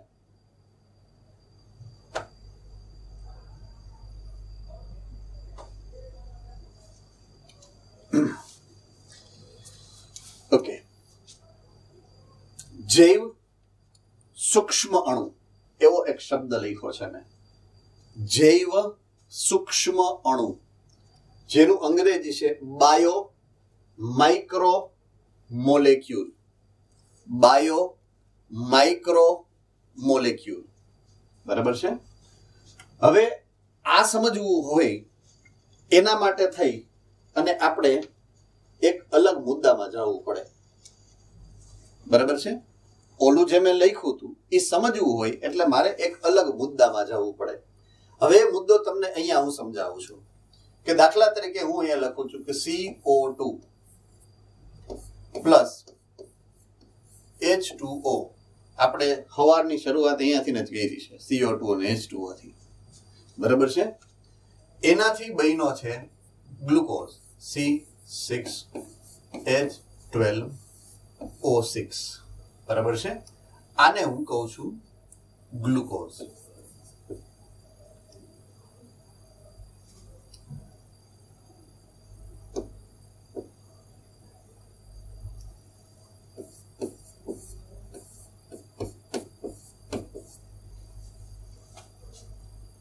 આ ગ્લુકોઝનો એક સિંગલ અણુ છે, એક જ અણુ છે ગ્લુકોઝનો જે બન્યો છે, બરાબર છે. એક અણુ હોય ને એના માટે હું એક શબ્દ અહીંયા લખું છું તમારા માટે. એને હું કહું છું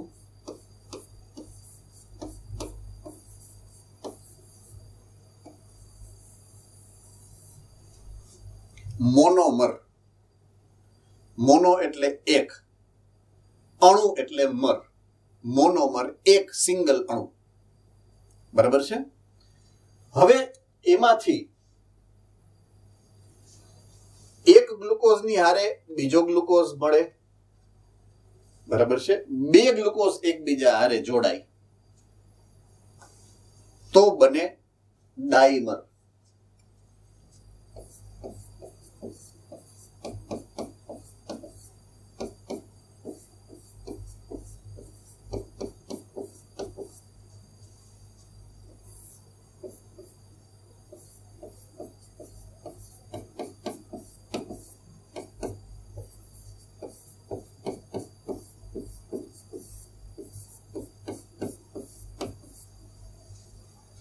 એક ગ્લુકોઝની સાથે બીજો સિંગલ એક જ ગ્લુકોઝ જોડાય એટલે બે ગ્લુકોઝનું જોડાણ થાય.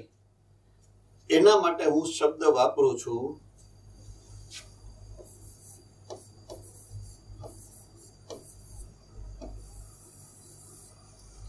ડાઈ એટલે બે અને અણુઓ એટલે મર. ડાઈમર નેતર દઈશ બે, એમ બરાબર છે. ડાઈમર બને.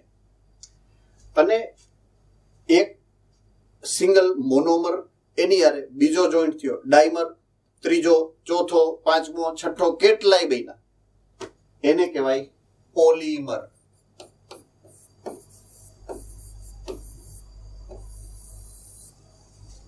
આ જે જોડાણ થાય અને શૃંખલા બને એ જોડાણની શૃંખલાની પ્રક્રિયાઓને પોલિમરાઇઝેશન, બહુલીકરણ કહેવાય. શું કહેવાય? બહુલીકરણ અથવા તો પોલિમરાઇઝેશન. Right, okay. હવે આ પોલિમર છે ને, આ પોલિમર કેટલાય બધા ગ્લુકોઝનો બન્યો છે એવું લખેલું છે. શું લખેલું છે? કે કેટલાય બધા ગ્લુકોઝનો બનેલો છે. આને હું કહું છું જ્યારે એ કેટલાય બધા મોનોમર માંથી એટલે કે પોલિમર બને ને, એ પોલિમર નું નામ છે આ.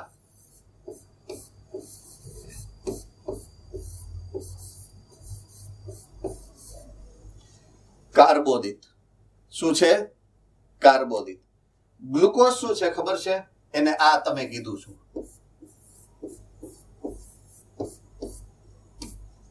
શર્કરા. નાનપણથી શબ્દ સાંભળ્યો છે, ગ્લુકોઝ નામની શર્કરા બને એવું. શર્કરા, રાઈટ. તો શર્કરામાંથી પોલિમરાઇઝેશન થાય તો કાર્બોદિત બને. આઈ રિપીટ, શર્કરામાંથી પોલિમરાઇઝેશન થાય તો કાર્બોદિત બને. હવે વાત આવે છે લિપિડની. લિપિડ પોલિમર છે જ નહીં, બરાબર છે? લિપિડ પોલિમર છે જ નહીં એટલે લિપિડ હું અહીંયા લખી જ નથી શકતો. લિપિડ પોલિમર નથી એટલે લિપિડ અહીંયા જ લખાય મારે. પણ એના ઘણા બધા અણુઓ એકબીજા સાથે જોડાઈ અને મોટી બંધારણીય રચના તો બનાવી જ શકે છે. એટલે બંધારણમાં તો હોય જ છે. એટલે હું એમનેમ અહીંયા જવા દઉં છું. લિપિડ નું લિપિડ. રેડી? લિપિડ નું લિપિડ. હવે ત્રીજો ઘટક હતો જેનું નામ મેં પાડ્યું હતું પ્રોટીન. પ્રોટીન પોલિમર છે. પ્રોટીન પોલિમર છે. પણ એ જે મોનોમર માંથી બને છે એ મોનોમર નું નામ છે આ. નામ બધાએ સાંભળ્યું જ હશે.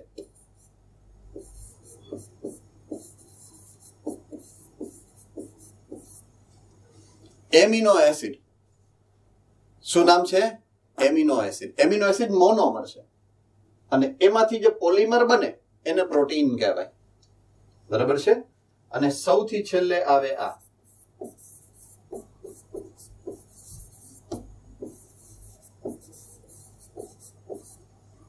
Nucleic acid.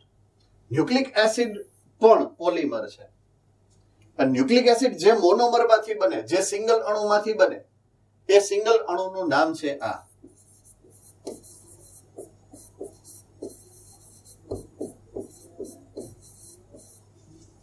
Nucleotide. ન્યુક્લિઓટાઇડમાંથી nucleic acid બને. બરાબર છે? તો ન્યુક્લિઓટાઇડમાંથી બને ન્યુક્લિક એસિડ, એમિનો એસિડમાંથી બને protein, lipid as it is છે, પોલિમર છે જ નહીં, અને શર્કરામાંથી બનશે કાર્બોદિત. હવે આ રામાયણ કરવાનો મતલબ શું છે? આ આખી રામાયણ કઈ રહી એનો કંઈક તો મતલબ હશે ને.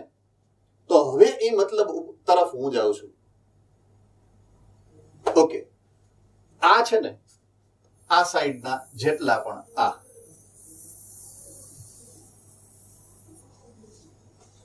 આ છે જટિલ દ્રવ્યો. જટિલ જે તમારા શરીરનું બંધારણ બનાવે છે. આપણા શરીરનું બંધારણ જે જટિલ દ્રવ્યથી બને એ જટિલ દ્રવ્યનું નામ છે, મેં હમણાં જ લખાયું હતું, કાર્બોદિત, લિપિડ, પ્રોટીન અને ન્યુક્લિક એસિડ. હવે જો આ બનાવવું છે તો મારે જરૂરિયાત પડશે આની. મારે જરૂરિયાત જો કાર્બોદિત બનાવવું છે તો શર્કરાની પડશે.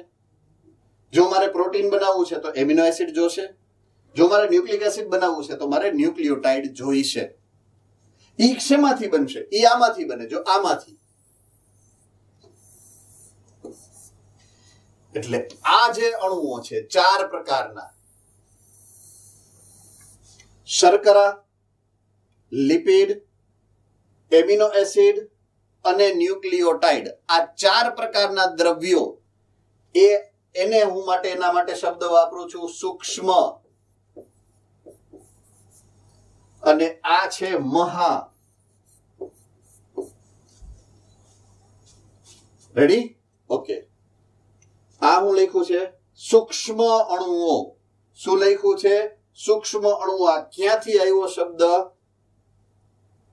ક્યાં ગુડાણું?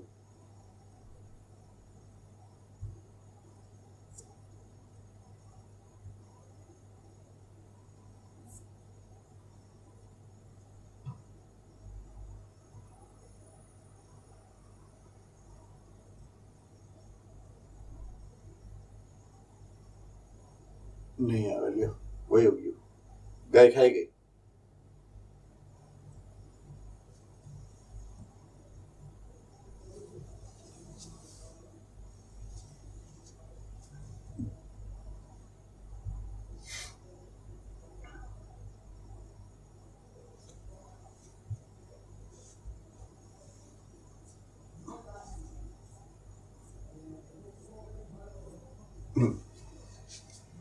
તો સૂક્ષ્મ અણુઓની જે મેં યાદી બનાવી છે, જે તમારા માટે, તમને ખબર પડે એટલા માટે, એ સૂક્ષ્મ દ્રવ્યોની યાદી હું અહીંયા પાછી ઉપર બનાવી દઉં તમને.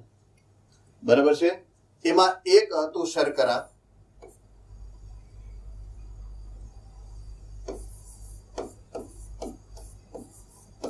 આ પહેલું હતું. બીજું હતું લિપિડ, સૂક્ષ્મ દ્રવ્ય. ત્રીજું હતું એમિનો એસિડ,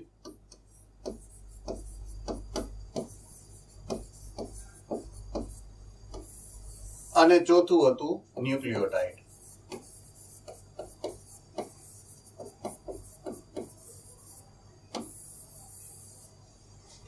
ટૂંકમાં સૂક્ષ્મ અણુઓ એનો અર્થ થાય છે કે એ છે મોનોમર. એમાંથી જે બનશે પોલિમર, એ પોલિમર જે છે શર્કરામાંથી જે બને છે એનું નામ છે કાર્બોદિત. લિપિડના લિપિડ જ રહીએ, એનું પોલિમર નથી. એમિનો એસિડમાંથી બનશે પ્રોટીન, અને ન્યુક્લિયોટાઇડમાંથી બનશે ન્યુક્લિક એસિડ. બરાબર છે? આ 1, આ 2, આ 3 અને આ 4, જે રાઉન્ડમાં કરેલા છે એને મહાજૈવ અણુઓ કહેવાય, અને ઉપર બોક્સમાં કરેલા છે ચોરસ બોક્સમાં એને સૂક્ષ્મ જૈવ અણુઓ કહેવાય. બરાબર છે? તો સૂક્ષ્મ જૈવ અણુના ઉદાહરણમાં આપણે કોણ કોણને અભ્યાસમાં લેવાના છે? શર્કરા, લિપિડ, એમિનો એસિડ અને ન્યુક્લિયોટાઇડ. મહાઅણુઓના ઉદાહરણમાં કોને લેવાના છે? આ નો આવે કારણ કે શર્કરા પોલિમર નથી, એટલે કાર્બોદિત, પ્રોટીન અને ન્યુક્લિક એસિડ. આ 3 મહાઅણુઓની વાત પછી કરશું. બરાબર છે? તો પહેલા આપણે જેની વાત કરવાની છે એ આ 4 પ્રકારના સૂક્ષ્મ દ્રવ્યોની વાત કરવાની રહેશે. બરાબર છે? યાદ રાખવું આપણા માટે ખૂબ જ જરૂરી છે કે આપણે શું કરીએ છીએ. ખાસ બરાબર છે, શું કરીએ છીએ એ ખબર તો હોવી જોઈએ ને. તો કાર્બનિક રસાયણો કોને કહેવાય? તો કાર્બનિક રસાયણોની વ્યાખ્યા આપણે સમજાવી. એ મુજબ 2 પ્રકારના કાર્બનિક રસાયણ આપણા શરીરમાં છે. સૂક્ષ્મ અણુઓ છે, મહાઅણુઓ છે. સૂક્ષ્મ અણુઓ એટલે ઓલા મોનોમરિક, બરાબર છે, મોનોમર જે છે એ. અને મહાઅણુઓ એટલે એવા અણુઓ કે જે મોટા અણુઓ છે, જટિલ છે અને તમારા શરીરનું બંધારણ બનાવે છે. રેડી? તો આ રીતે તમારે દરેકે દરેક સબ્જેક્ટની અંદર કોન્સેપ્ટ ભણવાનો છે કે તમે શું એકચ્યુઅલમાં કરો છો. ટોપિક જે ભણો છો એ ટોપિકનું નામ શું છે એ તો ખબર હોવી જોઈએ ને. અને નામ છે એનું મહત્વ શું છે એ તો ખબર હોવી જોઈએ ને, કે એમનેમ દે ધનાધન. એટલે એ ખાસ મગજમાં એટલે કે કેન્દ્રમાં રાખી અને આપણે મહેનત કરવાની વાત છે. બરાબર છે? એક જ મિનિટ.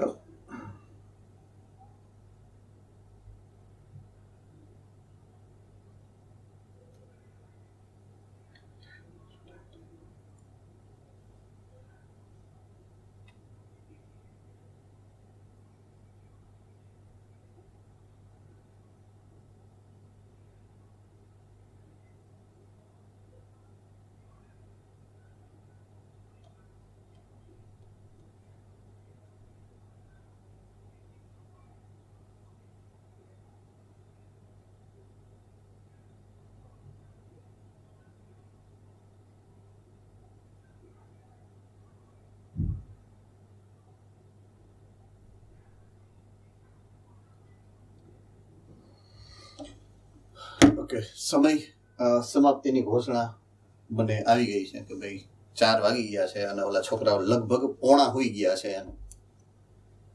બરાબર છે? તો અહીંયા આપણે આપણું કામ પૂરું કરીએ છીએ આજના લેક્ચરનું. બરાબર છે? આપણે જૈવ સૂક્ષ્મ અણુઓમાં 4 પ્રકારના અણુઓની વાત આવતીકાલથી શરૂ કરશું. એ ચારેયનું લિસ્ટ મેં અહીંયા મૂક્યું છે. પહેલું છે એમિનો એસિડ, બીજું છે લિપિડ, ત્રીજું છે શુગર એટલે શર્કરા, અને ચોથું છે નાઇટ્રોજન બેઝ એટલે કે ન્યુક્લિયોટાઇડનું બીજું નામ છે. ન્યુક્લિયોટાઇડ જેનાથી બને એ નાઇટ્રોજન બેઝ. એટલે 4 પ્રકારના સૂક્ષ્મ દ્રવ્યોની વાત આપણે કાલથી શરૂ કરીએ છીએ. બરાબર છે? તમારી ટેક્સ્ટબુકની અંદર ચેપ્ટર નંબર 9 ખોલશો એટલે સામસામેના 2 પેજ તમે કર્યા છે. બરાબર છે? 2 પેજનું એક્સપ્લેનેશન તમે આજ સુધીમાં ભણ્યા છો. ઓલા 2 ચાર્ટ પણ હશે. તમે ડાબી બાજુના પેજ ઉપર, જમણી બાજુના પેજ ઉપર જાશો એટલે 2 ચાર્ટ પણ ઉપર હશે. તો એ પેજ સુધી તમે પહોંચ્યા છો. એનું છેલ્લો પેરેગ્રાફ બાકી છે. અહીંયાથી આપણે આવતીકાલે શરૂ કરશું. જૈવ સૂક્ષ્મ અણુથી તમે આવતીકાલે શીખશો આગળ. બરાબર છે? તો જૈવ સૂક્ષ્મ અણુની વાત આપણે કાલથી ચાલુ કરીએ એ પહેલા ખાસ સૂચના છે ફરીથી એક વખત કે બાયોલોજીની અંદર તમારે જે ટેક્સ્ટની અંદર જે પણ કોન્સેપ્ટ છે એને મેં સ્લાઇડની અંદર શોર્ટ કરીને રાખેલું હોય, ટૂંકમાં વર્ણવેલું હોય. અહીંયા બધું એક્સપ્લેન કરવાની જો કરીએ તો આમાં હમાય જ નહીં. એટલે બધાને શોર્ટ કરીને મેં આમાં એક્સપ્લેન કરવાની ટ્રાય કરી હોય. એટલે જેટલા મુદ્દાઓ ચાલે એ બધા મુદ્દાઓને તમારે ઘરે જઈ અને ટેક્સ્ટ બુકને વાંચવી પડશે એક વખત, તો તમને સરળતાથી યાદ રહેશે. એટલે મેં મારો લેક્ચર પૂરો કરી દીધો, મેં મારો ક્લાસ પૂરો કરી દીધો, મેં મારું એક્સપ્લેનેશન પૂરું કરી દીધું, તમે અડીને છૂટા થઈ જાઓ તો યાદ રહેશે નહીં એ ખાસ નોંધ લેશો. એટલે ઘરે જઈ અને તમારે આખો ભાગ રિવાઇઝ કરવાનો રહેશે, યાદ રાખવાનો પ્રયત્ન કરવાનો રહેશે, લખવાનો પ્રયત્ન કરવાનો રહેશે. દરરોજ જેટલું ચાલ્યું એટલું તમારે તમારી ટેક્સ્ટબુકનું કન્ટેન્ટ ફરજિયાત હોમવર્ક પેટે, એટલે જેટલું ચાલશે એ તમારું હોમવર્ક. હું આપું કે ન આપું, અનટોલ્ડ હોમવર્ક છે.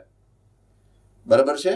તમારું હોમવર્ક શું છે? જેટલા મુદ્દાઓ ચાલ્યા ટેક્સ્ટબુકના એટલે કે મોડ્યુલના, એ તમારે એક વખત તમારી હોમવર્ક બુકમાં લખવાનું. એ દરરોજનું ફરજિયાત હોમવર્ક. બરાબર છે? પ્લસ એડિશન ટુ ધેટ, વધારાનું તમારી મોડ્યુલની પાછળ MCQ આપેલા હશે. આઈ રિપીટ, તમારા મોડ્યુલની પાછળ MCQ આપેલા હશે. જેટલા પોઈન્ટ કવર થયા છે એના MCQ સોલ્વ કરવાના છે જાતે. જે MCQ તમને નથી આવડતા, તમારાથી નથી થતા, એરર રહી જાય છે, તમારા સેન્ટરના બાયોલોજીના ટીચરને તમારે મળવાનું છે અને એનું સોલ્યુશન કરવાનું છે. બરાબર છે?